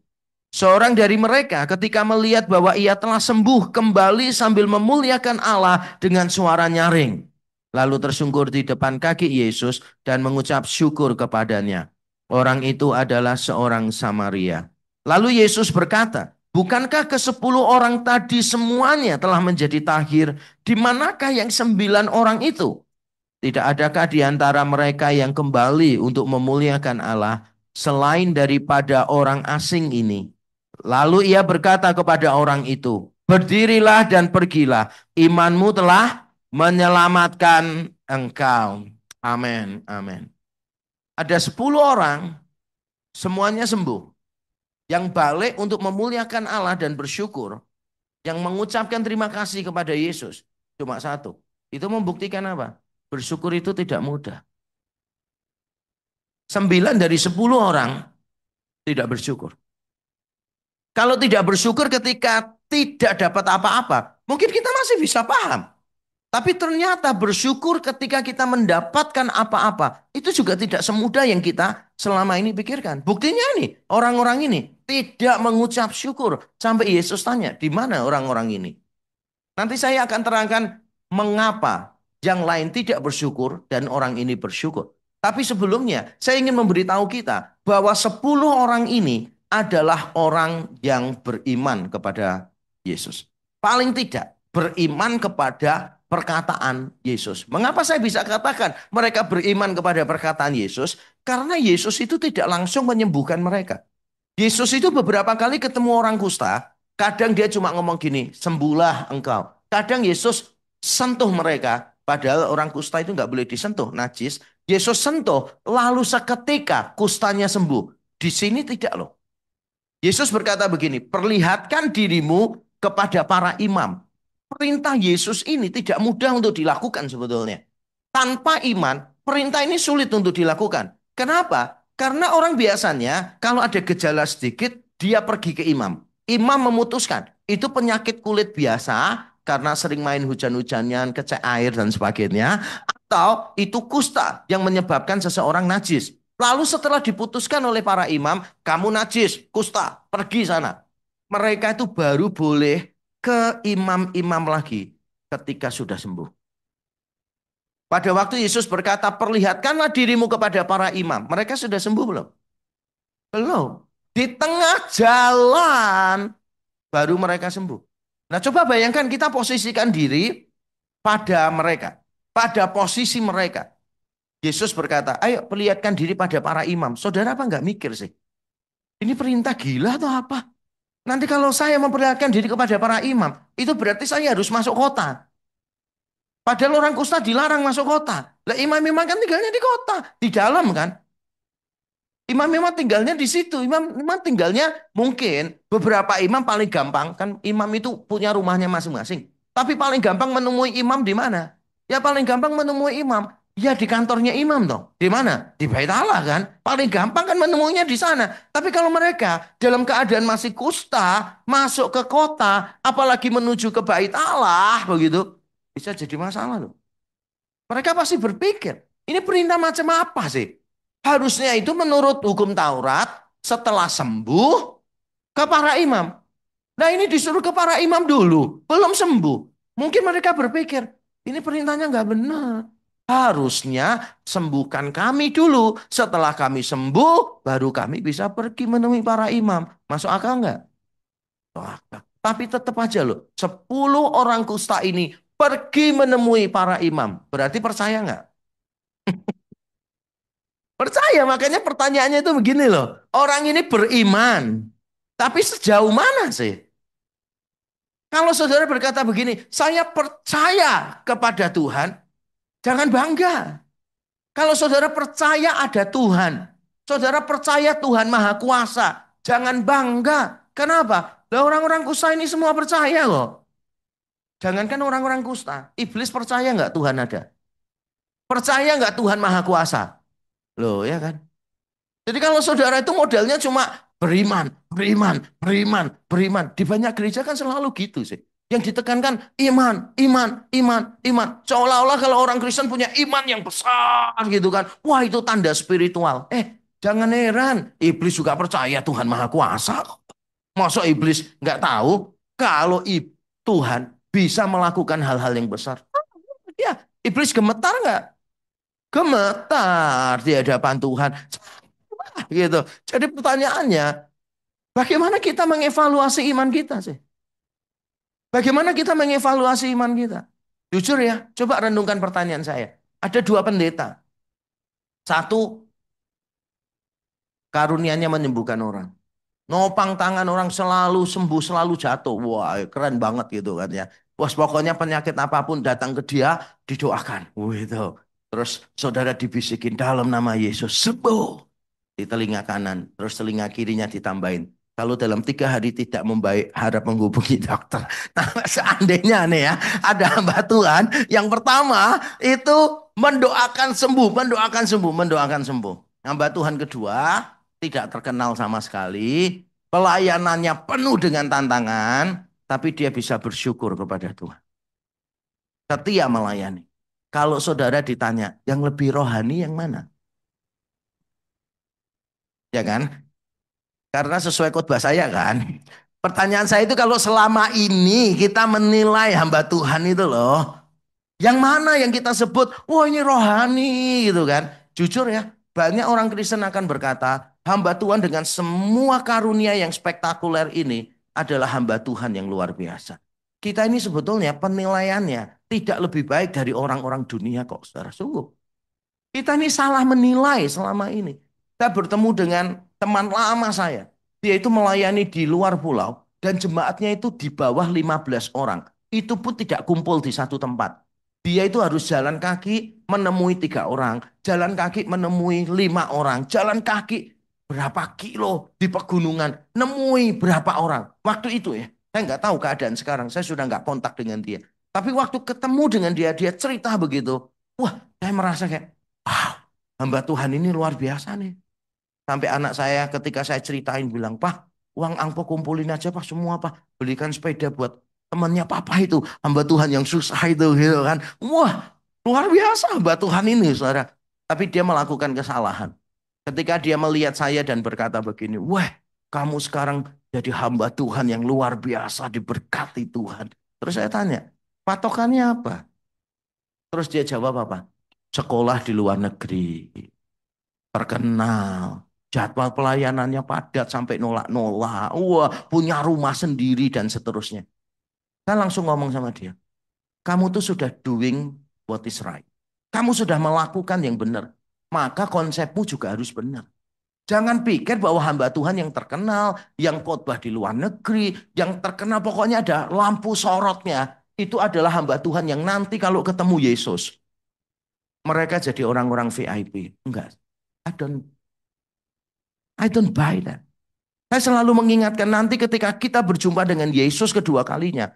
Jangan heran kalau beberapa hamba Tuhan yang mahkotanya besar, malah kita nggak kenal. Kenapa? Karena kita selama ini salah menilai orang. Kita menilai bahwa hamba Tuhan yang luar biasa itu yang seperti itu. Nah kalau saudara cuma modalnya iman, modalnya itu panggung besar, populer dan sebagainya. Nah itu kan bukannya yang dicari dunia sih. Orang-orang kusta ini beriman loh. Kurang iman apa mereka? Beriman dengan luar biasa. Tapi tetap Yesus hanya berkata kepada satu orang, imanmu menyelamatkan engkau. Yang lain punya iman nggak? Halo, yang lain punya iman nggak? Punya iman ya. Tapi ya hanya kepada satu orang saja yang Yesus katakan, imanmu menyelamatkan engkau. Karena yang lain-lain itu berharapnya mujizat, bukan perjumpaan pribadi dengan Tuhan. Saya teringat kisah perempuan yang 12 tahun pendarahan. Dia berkata begini, asalku jamah jubah Yesus, aku sembuh. Dan pada waktu dia menjamah, sembuh nggak? Langsung sembuh nggak? Langsung sembuh kan? Tapi Yesus kan bertanya, siapa yang menjamah jubahku? Ini Yesus itu dalam keadaan emergensi ke rumah Yairus. Anak Yairus itu lagi sakit keras mau mati. Yesus itu lagi jalan cepat-cepat menuju rumah Yairus. Dan mungkin Petrusnya berkata, "Weng, weng, weng, weng, weng, weng, weng, weng." Yakobus dan Yohanes itu langsung buka jalan. Pergi, pergi, pergi, pergi. Darurat, darurat, darurat, darurat gitu kan. Di tengah suasana darurat, orang jamah jubahnya Yesus. Sembuh. Ya biarin kamu sudah sembuh kok. Tapi yang dilakukan Yesus apa? Dia berhenti dan tanya, siapa yang jamah jubahku? Sampai murid-muridnya itu mentertawakan Yesus. Segini banyaknya orang desak-desakan kamu tanya siapa yang menyentuh jubahmu. Dompet hilang aja kita nggak sadar kok. Apalagi nyentuh jubah ya kan diolok-olok loh sama murid-muridnya. Tapi Yesus nggak peduli. Yesus tetap kepengen ketemu perempuan itu. Hanya untuk mengucapkan satu kalimat. Imanmu menyelamatkan engkau. Karena Yesus ingin mengajarkan. Perjumpaan dengan Yesus lebih penting daripada mendapatkan mujizat. Percuma seseorang dapat mujizat kalau hubungannya dengan Tuhan nggak semakin dalam. Percuma orang dapatkan mujizat, tapi kalau mereka tidak sungguh-sungguh memberikan hidup kepada Tuhan. Melihat mujizat itu bukan jaminan iman yang benar. Orang-orang Farisi lihat mujizat Yesus nggak? Banyak orang Yahudi melihat mujizat Yesus nggak? Berapa banyak yang percaya? Berapa banyak yang setia mengikuti Yesus? Tapi yang digembor-gemborkan di banyak gereja selalu mujizat, mujizat, mujizat, mujizat. Maka sekarang saya ingin menggembor-gemborkan yang lain. Yaitu bersyukur, bersyukur, bersyukur, bersyukur. Perjumpaan dengan Yesus itu yang paling penting. Seberapa jauh kita mengenal Yesus. Makanya hanya kepada satu orang di antara 10, hanya kepada satu orang aja yang akhirnya mengalami perjumpaan pribadi dengan Yesus. Dan Yesus berkata, imanmu menyelamatkan engkau. Lalu bagaimana kita bisa bersyukur seperti orang ini? Bagaimana rahasianya? Yang pertama adalah fokus pada pemberi, bukan pada pemberian.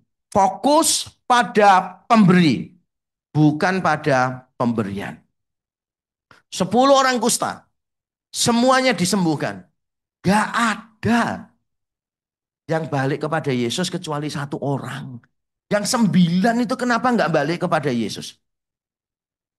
Jawabannya simple. They get what they want. Mereka merasa mereka sudah mendapatkan apa yang mereka inginkan. Yang mereka inginkan apa?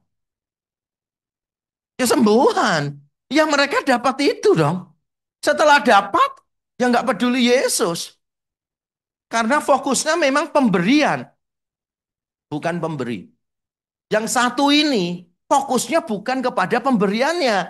Fokusnya kepada pemberinya. Not the gift, tapi the giver. Kita ini seringkali lupa untuk mementingkan giver daripada the gift. Karena kita lebih suka hadiah daripada orangnya. Kita lebih suka hadiahnya. Itu kalau kita suka hadiahnya daripada yang beri hadiah, itu mirip ini loh ilustrasinya. Ada orang pergi ke rumah saudara. Lalu orang ini melihat saudara ini kasihan kok nggak punya TV gitu. Jadi tiap kali dia ke rumah saudara itu selalu cuma ngobrol, ngobrol, ngobrol, ngobrol aja nggak ada yang dilakukan yang lain. Karena saudara nggak punya TV dan sebagainya. Lalu dia berbelas kasihan. Aduh kasihan nggak punya TV, zaman gini nggak punya TV. Nah dikasihlah TV yang bagus, yang besar, yang cekung. Wah itu kan. Nah, setelah saudara punya TV, wah dibayarin lagi ya Netflix-nya gitu. Ini nggak di-endorse ya. Dibayarin yang lain-lainnya. Begitu kan. Wah, luar biasa. Lalu orang ini main ke rumah saudara. Saudara ngomong gini, sorry ya, aku lagi sibuk. Sibuk apa? Nonton. Korea, drama Korea, drakor. Sibuk nonton drakor. Katanya gitu. Nanti tiap kali datang diajak ngomong gini. Saya sebentar, sebentar, sebentar. Filmnya lagi bagus tuh. Saya sebentar, sebentar. Pertandingan mau penalti ini. Ini last minute ini. Injury time ini kan gitu. Saudara merasa apa sih? Ya. Saudara merasa orang ini nggak grateful, nggak bersyukur. Saudara merasa orang ini kurang ajar. Karena lebih mementingkan pemberian daripada pemberinya. Tapi kalau kita jujur di hadapan Tuhan ya. Kita itu lebih mementingkan pemberian daripada pemberi.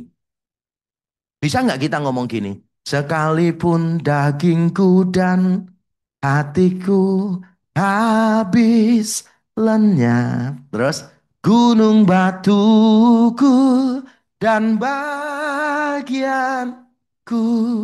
tetaplah Allah selama-lamanya. Lagu ini secara sederhana sebetulnya ngomong gini loh. Walaupun aku kehilangan semuanya, bahkan kehilangan nyawaku. Kalau aku punya Allah, itu cukup bagiku. Kalau kita masih belum bisa ngomong gitu, berarti kita ini masih belum bisa memuliakan Allah. Berarti kita masih gagal bersyukur kepada Allah. Kita ini selalu nggak puas kok. Allah harus ada plus-plusnya. Benar atau enggak? Kalau Allah saja nggak pakai plus-plus, kita rasanya kayak, kok Allah aja nggak pakai plus-plus. Ya harusnya ada plus-plus lah. Ya Tuhan dari atas itu geleng-geleng. Aku ini Allah bukan tukang pijet yang ada plus-plusnya ngawur aja. Ngerti maksud saya, saudara? Kebanyakan di antara kita cuma pola pikirnya kayak gitu. Tuhan aja nggak cukup. Karena kita fokusnya kepada pemberian. Bukan pada pemberinya. Dan ada satu kalimat yang bagus dari Tim Keller. Tim Keller mengatakan begini, the most powerful idols, ini berhala-berhala yang paling hebat, yang paling luar biasa adalah are good things we turn into ultimate things. Hal-hal yang baik kita jadikan yang paling baik. Hal-hal yang baik kita jadikan yang paling tinggi di dalam hidup kita. Kita ini bisa menyembah berhala, yang kita sembah itu pemberian Allah loh, good things. Tapi bisa jadi berhala. Coba ya, uang itu baik atau tidak? Jangan bilang tidak baik. Itu orang Kristen yang naif ya menurut saya ya. Sok rohani, naif tapi sedikit bodoh ya. Uang itu ya baiklah. Akar segala kejahatan adalah bukan uang. Akar segala kejahatan adalah cinta uang. Gitu loh, cinta uang bukan uangnya, tapi cinta uang. Nah, uang ini baik. Tapi ketika Tuhan semakin banyak memberi yang baik ini kepada kita, atau pada saat Tuhan memberi uang kepada kita, apakah kita bersandarnya kepada Tuhan masih sama seperti sebelum kita terima uangnya? Siapa di sini yang tiap hari berdoanya gini, berilah kami pada hari ini makanan kami yang secukupnya. Enggak kan? Karena uang kita sudah cukup untuk sebulan. Bener nggak sih? Sehingga kita berdoanya, berilah kami makanan kami sebulan ini secukupnya. Bener atau betul? Saya aja kalau pelayanan mesti bingung kalau diingatkan orang. Ayo aku minggu depan ya, berapa minggu lagi ya di tempat saya? Permisi, di mana ya? Loh Pak, sudah dicatat kok Pak. Iya, persoalannya yang ngatur jadwal itu istri saya. Dan saya menganut prinsip kesusahan seminggu, cukup untuk seminggu. Jadi saya tuh baru tanya jadwal berikutnya, itu minggu malam biasanya. Jadi minggu malam baru saya tanya istri saya, minggu depan apa aja gitu. Nanti dia kasih tahu, minggu depan ini. Itu pun nggak lengkap dengan temanya. Karena dia ngomong percuma, dia kasih tahu temanya yang cuma tetap saya nggak bisa kerja. Karena tiap hari itu selalu ada yang saya kerjakan gitu. Apalagi 2 minggu terakhir dan ke depan ini, saudara. Wah, saya keluar terus dari pagi udah keluar karena akreditasi STT Amadius kan. Baru selesai akreditasi program studi. Kemarin nyambung lagi akreditasi institusi, tamu-tamu pejabat apa semua. Wah, asesmen lapangan gitu kan. Nanti saya keluar kota, nyambung lagi luar kota lagi gitu. Saya sampai sungkan sama mama mertua yang tinggal di rumah gitu, saudara. Dan jelasin, mah 2 minggu ini jarang ketemu ya mah ya. Itu. Soalnya ini sibuk terus 2 minggu ini gitu. Saya khawatir mama saya itu lupa nama saya. Saya dipanggil Bang Toyib gitu loh saudara. Bang Toyib, Bang Toyib. Sudah 3 kali puasa, aku nggak pulang-pulang ya kan gitu. Saya khawatir memastikan aja mama saya masih kenal nama saya bukan Bang Toyib saudara. Sibuk banget. Kesusahan seminggu cukup untuk seminggu. Belum bahan-bahan yang harus saya siapkan. Khotbah, bahan sekolah minggu dan sebagainya. Kita seringkali saudara, ketika punya banyak, kita itu lupa bersandar kepada Tuhan. Saya masih ingat ketika dulu saya miskin. Saya itu bisa berdoa pagi. Tuhan beri kami makanan hari ini yang secukup.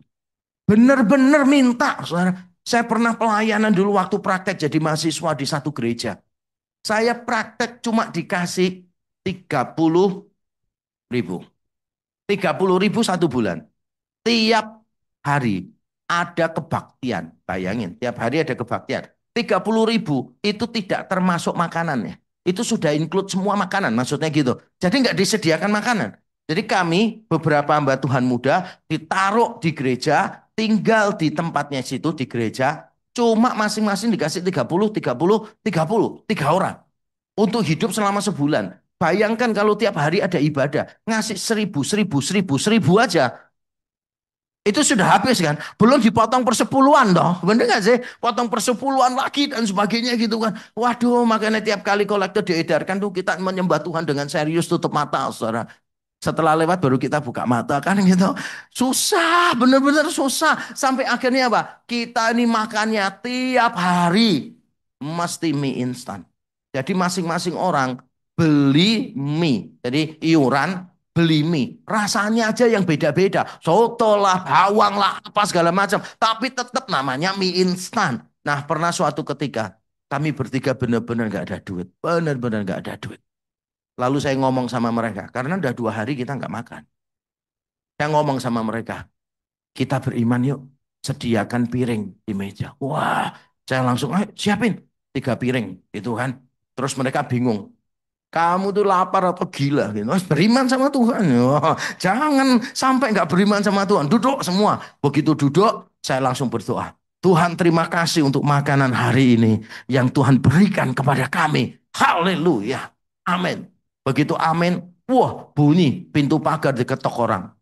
Tok, tok, tok, tok, pintu gerbangnya. Wah, saya langsung lompat. Ya kan, I told you. Beriman, men. Tuhan kirim burung gagak. Ayo, ayo. Saya bukain pintu. Bener. Majelis. Wah, majelis datang. Bawa kresek hitam gede gitu kan ya. Wah, saya langsung. Ah, orang beriman nggak mungkin gagal. Wah, langsung saya bukakan toh. Wah, tante silahkan masuk. Enggak. Cuma titip ini aja. Ini. Oh ya, makasih tante. Itu jangan lupa lo ya. Kamu semprotin tanamannya. Karena kemarin minggu aku lihat itu ada banyak kutu-kutunya dan sebagainya, ulatnya. Jadi kamu semprotin ini. Saya buka. Ternyata bukan makanan. Malah semprot pestisida itu loh saudara. Jadi saya nyemprotin teman saya tertawa puas. Mereka nggak sampai kenyang tertawanya saudara. Tapi bersyukur besoknya jemaat itu kasih. Sampai minggu depannya saya pengumuman di gereja. Jemaat kalau kasih harus lapor ya. Jangan langsung kasih. Kita akan jadwal. Nggak bisa tiap hari kasih. Loh sungguh saya sampai buat pengumuman. Nggak boleh tiap hari kasih. Beri kesempatan yang lain kasih. Itu seminggu berikutnya. Tapi kelaparannya itu sudah berhari-hari. Saya itu kadang ya rindu momen-momen seperti dulu lagi.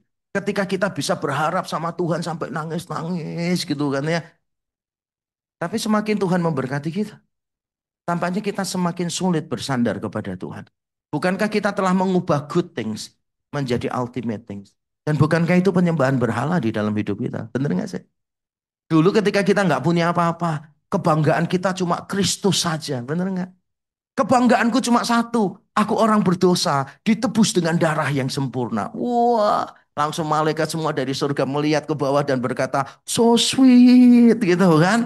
Wah, kurang sweet apa coba saudara. Kebanggaannya cuma saya orang berdosa ditebus dengan darah yang sempurna. Sekarang setelah diberkati Tuhan, sukses ini itu.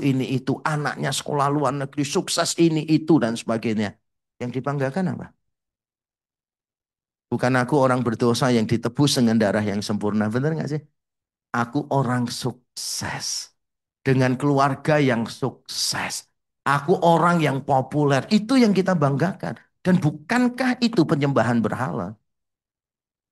Kita telah mengubah good things menjadi ultimate things. Kita fokusnya bukan kepada pemberinya. Tetapi kepada pemberiannya. Dan itulah yang membuat kita sulit bersyukur. Maka sekarang harus bersyukur dengan cara apa? Fokus kepada pemberinya. Karena pemberian itu bisa berhenti. Pemberinya Allah nggak pernah berhenti. Benar nggak sih? Allah tidak selalu memberi. Tetapi Allah selalu memberikan dirinya untuk kita. Benar nggak sih?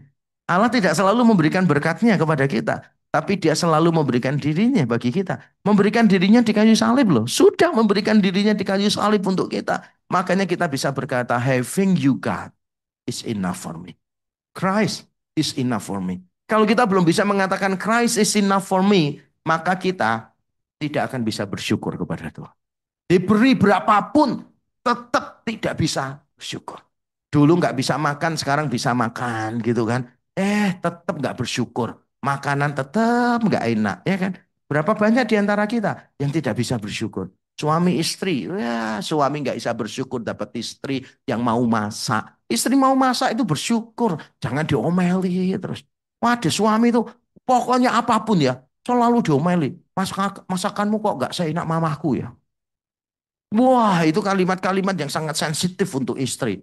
Maka ada satu suami akhirnya berubah setelah ikut seminar keluarga. Diomongin, puji makanan istri, jangan diomelin terus gitu kan. Jadi akhirnya setelah seminar besoknya waktu makan di rumah dia puji, mah makananmu enak, mah hari ini makanannya enak. Wah isinya gebrak meja.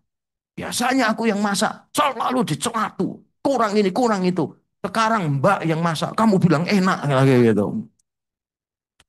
Makanya bersyukur, amin. Apapun bersyukur. Bersyukur untuk anak kita. Jangan dibandingkan dengan anaknya orang lain. Anak kita loh cuma peringkat 10. Coba ya kalau anak kita kayak anaknya sana. Peringkat 1. Ya beda lah orang tuanya juga beda. Semuanya beda gitu toh. Ngerti gak sih? Bersyukurlah. Apapun yang Tuhan kasih kepada kita, bersyukur. Dan apapun yang Tuhan kasih, jangan diubah jadi yang tertinggi. Itu pertama. Strategi pertama, tips pertama, nasihat pertama, supaya kita bisa bersyukur adalah fokus pada pemberi, bukan pada pemberiannya. Yang kedua, saudara, adalah ini. Ingat keadaan yang sangat susah dahulu. Ingat keadaan yang sangat susah dahulu. Dalam cerita tadi yang menarik adalah yang bersyukur itu satu orang, terus disebutkan siapa? Disebutkan bahwa orang ini adalah seorang Samaria. Kalau memang etnis orang ini tidak penting, penulis Alkitab tidak akan menyebutkan. Penulis Alkitab akan cuma berkata begini, 10 orang kusta, satu balik, 9 tidak balik. Udah selesai. Tapi ternyata disebutkan secara khusus. Orang ini adalah orang Samaria. Mengapa perlu disebutkan secara khusus orang ini orang Samaria? Sebetulnya untuk menunjukkan keadaan orang ini yang benar-benar buruk. Mengapa 10 orang kusta ini, Israel, Yahudi, 9, satu Samaria, kenapa bisa kumpul bareng-bareng? Kan sama-sama orang kusta, sama-sama teriak sama Yesus loh. Kenapa mereka bisa kumpul bareng? Karena sama-sama kusta dan sama-sama ditolak masyarakat. Perhatikan ya, sama-sama kusta, karena itu dibuang, ditolak oleh masyarakat, tinggalnya di luar pemukiman, di luar kota. Padahal kalau kita mau tahu, Yahudi dan Samaria tidak bergaul, tidak bersahabat. Saudara bisa baca Yohanes pasal 4. Dan saya ini mengajar mata kuliah khusus antara perjanjian lama terakhir dengan perjanjian baru awal. Ada 400 tahun di situ masa intertestamental. Masa di antara dua perjanjian. Perjanjian lama, perjanjian baru. Saya mengajar mata kuliah itu. Jadi saya tahu tulisan-tulisan kuno sangat berlimpah menunjukkan pertikaian antara orang Samaria dan orang Yahudi. Mereka tidak bergaul sebetulnya. Tapi mengapa mereka bisa kumpul? Karena mereka sama-sama tertolak. Karena sama-sama tertolak, sama-sama najis, bisa kumpul. Tapi yang menarik, setelah sembuh, yang 9 Yahudi pergi. Yang Samaria aja satu datang kepada Yesus. Karena yang Samaria itu sadar. Dia itu bukan cuma menerima penolakan gara-gara dia kusta. Tapi dia juga ditolak gara-gara dia Samaria. Dia itu mendapatkan penolakan ganda. Dia sadar keadaannya itu lebih buruk daripada orang-orang Yahudi ini. Ketika Yesus datang dan semuanya minta tolong. Guru sembuhkan kami, sembuhkan kami. Coba posisikan diri Anda sebagai orang kusta yang Samaria ini. Mungkin nggak dia berpikir begini. Alah percuma teriak-teriak. Paling yang disembuhkan juga orang-orang Yahudi. Kan Yesus orang Yahudi. Aku kan orang Samaria. Bahkan ketika Yesus minta air kepada perempuan Samaria aja. Bingung loh orang Samarianya. Loh kamu orang Yahudi kok minum kepada aku seorang Samaria. Yesus sering disebut kerasukan setan dan orang Samaria. Loh bayangkan. Orang Yahudi sangat merendahkan orang Samaria. Mengapa orang Samaria ini bisa bersyukur? Karena dia sadar keadaannya dia itu buruk sekali. Dia bukan cuma ditolak gara-gara kusta. Tapi dia ditolak gara-gara orang Samaria. Maka ketika dia disembuhkan oleh Yesus, dia memberanikan diri datang kepada Yesus dan bersujud. Maka ketika Yesus menerima dia, benar-benar dia dipulihkan secara utuh. Karena dia sekarang mendapatkan penerimaan. Bukan cuma karena dia sembuh dari kusta. Tapi karena sebagai seorang Samaria, dia diterima oleh Yesus, seorang Yahudi. Mengapa cuma dia yang bisa bersyukur? Karena dia tahu keadaannya dia itu lebih buruk. Maka kalau kita nggak bisa bersyukur, ingat keadaan yang sangat susah dahulu. Ketika kita ingat keadaan kita yang sangat susah dahulu, kita akan mudah kok untuk bersyukur. Dalam kalimat saya berkata begini. Ucapan syukur atas kebaikan Tuhan ditentukan oleh kesadaran tentang keburukan keadaan. Sekali lagi ya, baca sama-sama yuk. Satu, dua, tiga. Ucapan syukur atas kebaikan Tuhan ditentukan oleh kesadaran tentang keburukan keadaan. Semakin saudara menyadari bahwa saudara itu buruk, hina, saudara akan semakin bisa bersyukur. Semakin saudara menyadari bahwa saudara tidak pantas mendapatkan, saudara akan bisa bersyukur. Kita ini kadang kala kalau merasa diri pantas diperlakukan begitu, kita sulit untuk mengucap syukur. Saya pernah melakukan kesalahan ini, saudara. Sudah lama, bertahun-tahun yang lalu. Tuhan tegur saya melalui satu hal. Saya ini diundang pelayanan di satu tempat di Surabaya. Terus cari-cari, belum ada Google Map lagi. Zaman itu belum ada handphone, ada mapnya dan sebagainya. Saya itu cari-cari tempat pelayanannya. Percaya nggak? Saya itu karena nggak tahu. Sudah ngatur waktu 1,5 jam dari rumah. Padahal ini Surabaya. Nyampe sana tetap telat. Kenapa? Tempatnya itu muter-muter nggak karu-karuan. Saya itu turun dari mobil. Tanya orang itu sudah berkali-kali. Tanya ini, tanya itu, tanya ini. Setelah itu sampai ternyata di Gang Buntu. Saya parkir mobilnya di situ, saya masuk. Pada waktu saya masuk, permisi ya. Saya ngelihat yang datang itu. Gak ada yang jangkep, ngerti nggak maksudnya? Gak ada yang full gitu loh. Maksudnya itu kayak kurang satu on, ada aja kurang satu onnya. Ada orang yang berdiri di depan saya, itu lihat gini, sini, sini. Gini. Terus ada yang beberapa lain. Semua orang yang ada di situ, difabel. Difabel. Jadi orang-orang dengan berkebutuhan khusus waktu itu. Nah, saya tidak menghina mereka sih. Tapi Tuhan tegur saya kenapa? Karena pada waktu saya duduk, saya berdoa. Saya itu merasa gini, kenapa ya perlu panggil saya ya? Karena ada hamba Tuhan lain. Kenapa saya yang dipanggil di situ? Gitu. Maksud saya adalah, lah ini semua persiapan saya kan nggak mungkin saya jelasin ke mereka. Saya kan harus downgrade khotbah-khotbah saya kan. Yang saya sudah siapin sedemikian rupa, harus saya downgrade kan kepada orang ini. Saya merasa kayak, orang ini harusnya panggil orang lain, jangan saya. Tapi ada waktu saya punya pikiran gitu. Tuhan itu tegur saya. Roh Kudus itu ingatkan saya. Dulu pada waktu saya masih muda, saudara, saya lo pelayanan ya ke desa. Saya khotbah di depan 3 orang. Saya khotbah di depan 7 orang. Masa setelah saya khotbah di depan ribuan orang? Saya nggak mau khotbah di depan cuma 10 orang. Wah, saya bertobat melihat diri saya yang begitu sombong, yang begitu angkuh. Saya minta maaf loh, saudara. Saya minta maaf kepada pengurusnya, bukan kepada mereka lah. Kalau kepada mereka kan nanti menghina mereka, dipikir apa? Saya minta maaf. Saya jelasin bahwa saya sebagai hamba Tuhan, hati saya sombongnya setengah mati. Kita kadang-kala sulit untuk bersyukur. Dikasih makan apa, gak enak. Coba ingat masa-masa gak punya duit dulu. Semuanya enak, bener gak? Halo? Dulu semuanya enak. Kenapa sekarang tiba-tiba nggak enak? Dulu susah, luar biasa. Kita nggak ngeluh. Sekarang cuma parkir mobil sini, jalan berapa ratus meter, ngeluhnya setengah mati. Dulu jalan berkilo-kilo ya nggak mengeluh kok. Bener atau betul? Dulu pakai baju sembarangan, nggak ada mereknya, ya kan? Kepengen punya sepatu Adidas saja, cari yang mereknya Adundas. Bener nggak sih? Yang nggak apa-apa kok. Dulu bener nggak sih? Dulu nggak apa-apa. Dipakai masih bisa dengan ucapan syukur. Yang penting punya sepatu. Bener nggak? Sekarang dikasih orang sepatu gitu. Nggak niat ngasih sepatu kok jelek loh. Padahal lebih bagus loh dari sepatu kita dulu. Kita ini susah bersyukur karena kita lupa keadaan kita yang dulu jauh lebih buruk.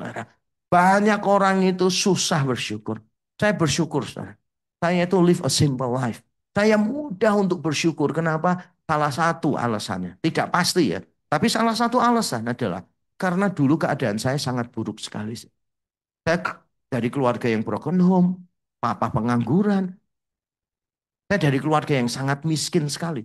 Sehingga ketika saya jadi hamba Tuhan, saya nggak pernah mengeluh dengan kesusahan. Saudara boleh tanya teman-teman saya nggak pernah ngeluh dengan apapun. Saya di pedalaman, saya mandi di sungai, waktu mau sikat gigi, wah emas batangan lewat, apa segala macam.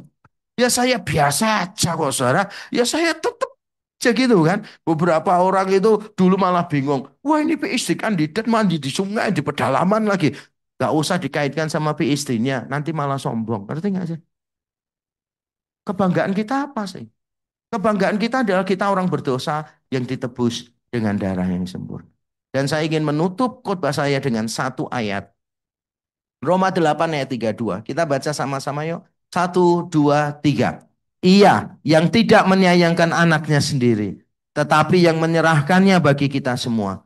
Bagaimanakah mungkin ia tidak mengaruniakan segala sesuatu kepada kita bersama-sama dengan dia?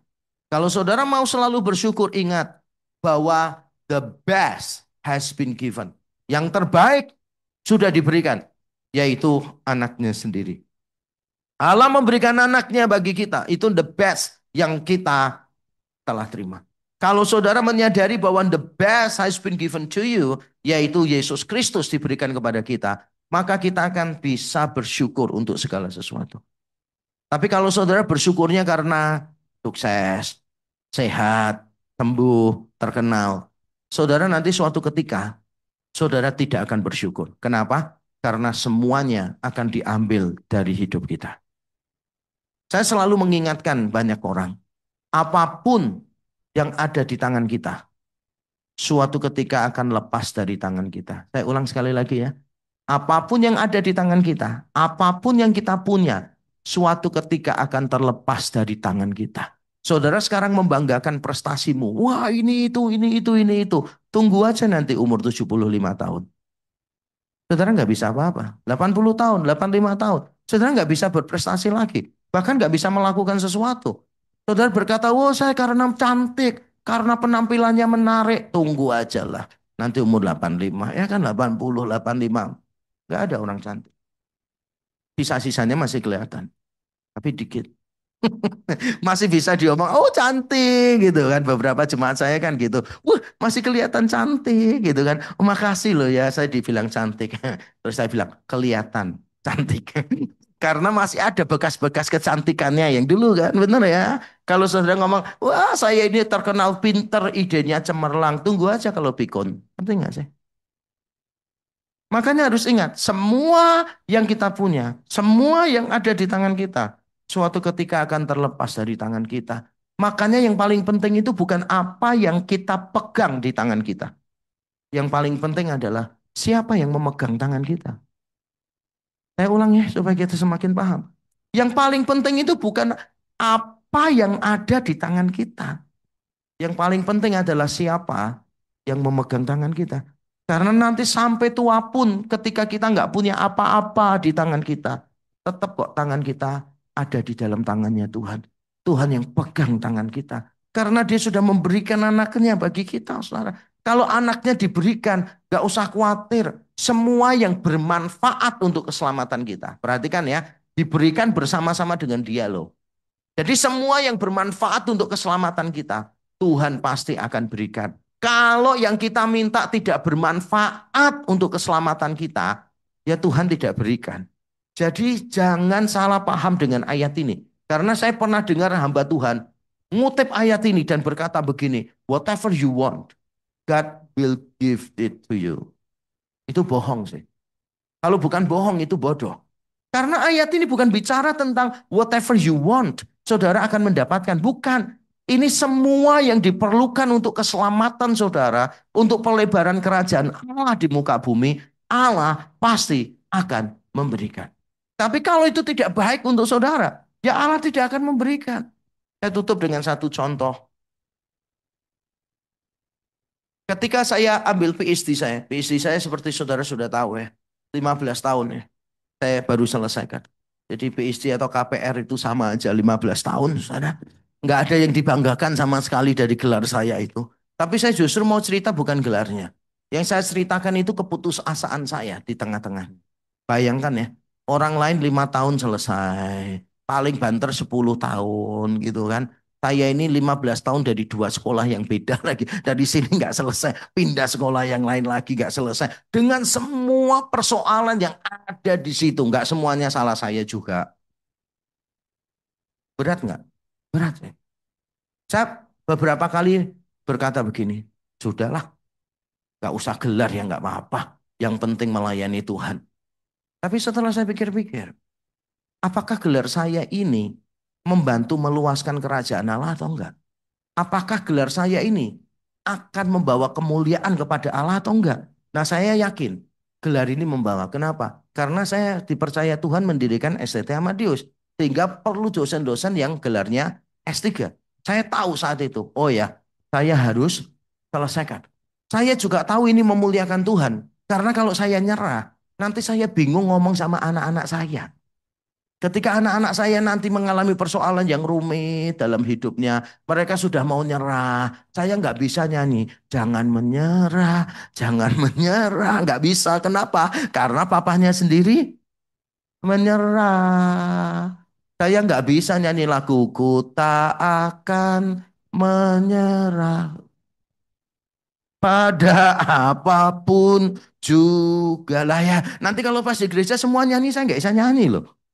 Karena gampang nyerah. Akhirnya saya ngomong sama Tuhan, Tuhan, aku tahu sih menyelesaikan ini memuliakan Engkau. Supaya aku jadi teladan untuk anak-anakku, untuk orang-orang lain. Bagaimana kita di tengah ketidakmampuan kita, anugerahnya cukup bagi kita.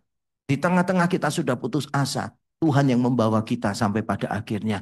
Dan gelar ini bermanfaat untuk pelayanan di STT Amadius, pelayanan saya di kampus-kampus. Sehingga saya yakin ini memuliakan Tuhan, berguna untuk keselamatan saya. Maka saya yakin Tuhan sertai. Dan itulah sebabnya Tuhan tolong saya bisa selesai. Tapi kalau itu tidak memuliakan Tuhan, saya berdoa loh sama Tuhan. Tuhan kalau PhD ini tidak memuliakan namamu, membuat aku lebih sombong. Tuhan kasih banyak masalah deh. Sampai akhirnya saya dikeluarkan dari sekolah ini. Dan saya tidak akan melanjutkan lagi. Kalau PhD ini membuat saya sombong. Tapi saya bersyukur. Along the way Tuhan tunjukkan. Jaga hati saya yang dulu sombong. Perlahan-lahan Tuhan bentuk melalui Injil. Saudara, saya ingin berkata kepada saudara, bersyukurlah karena Allah sudah memberikan yang terbaik, yaitu anaknya sendiri bagi kita. Selama saudara ingat itu, saudara akan selalu bisa mengucap syukur. Ketika saudara diberi sesuatu oleh Tuhan, bersyukurlah untuk pemberinya, bukan untuk pemberiannya. Ketika saudara diberi sesuatu sebelum mengomel, menerima sesuatu sebelum mengomel, ingat, dulu keadaan kita jauh lebih buruk dari sekarang. Apapun yang kita terima sekarang, itu adalah anugerah yang patut disyukuri. Mari kita tunduk kepala, kita berdoa. Bapa di surga, terima kasih. Terima kasih untuk firman-Mu ya Tuhan, yang menegur kami. Sekaligus kami mau minta ampun di hadapan-Mu. Bukan hanya umat-Mu yang mendengar, tapi hamba-Mu yang menyampaikan. Karena kami seringkali gagal untuk bersyukur. Kami merasa Tuhan tidak cukup baik bagi kami. Kami merasa Tuhan tidak becus mengurus hidup kami seperti yang kami harapkan. Tuhan, kami mengucap syukur kepadamu karena Tuhan menegur kami. Menegur kami. Ampuni kalau kami seringkali mengomel, bersungut-sungut, tidak pernah puas dengan keadaan kami. Ampuni kami ketika kami mengubah sesuatu yang baik menjadi sesuatu yang ultimat. Sehingga kami melupakan Engkau. Kami cuma fokus pada pemberian-Mu. Tapi kami mengabaikan Engkau sebagai pemberi. Tuhan ampunilah kami. Kiranya kami semua mengalami perjumpaan pribadi dengan Yesus setiap hari. Kiranya kami semakin mengenal Yesus. Menikmati hubungan dengan Engkau setiap hari. Bahkan ketika kami tidak dapat apa-apa pun kami tetap puas. Karena kami bisa menikmati hubungan pribadi dengan Engkau setiap hari. Menyadari bahwa Engkau mengasihi kami. Bahkan ketika kami tidak punya apa-apa di tangan. Kami tetap bisa bersyukur. Karena kami tahu tangan kami ada di dalam tangan-Mu yang lebih besar. Pada lengan yang kekal. Yang memegang kami dengan kuat. Karena itu kami bisa tenang bersandar penuh kepadamu. Terutama di masa-masa usia lanjut. Ketika kami nggak punya apa-apa. Kami tidak bisa apa-apa. Biarlah Tuhan mengingatkan kami. Bahwa walaupun kami tidak punya apa-apa di tangan. Tapi kami tahu. Tangan kami berada di tangan siapa? Yaitu di tangan Yesus Kristus Gembala Agung. Yang memimpin kami. Yang memberikan nyawanya bagi kami. Yang mengasihi kami begitu rupa. Lebih daripada kami mengasihi diri kami sendiri. Terima kasih Tuhan. Roh Kudus, tolong kerjakan hati kami terus. Mampukan kami untuk bersyukur. Di tengah semua berkat yang Tuhan berikan kepada kami. Bahkan di tengah kekurangan. Tuhan beri kami hati yang bersyukur. Terima kasih. Dalam nama Tuhan Yesus kami berdoa. Amin.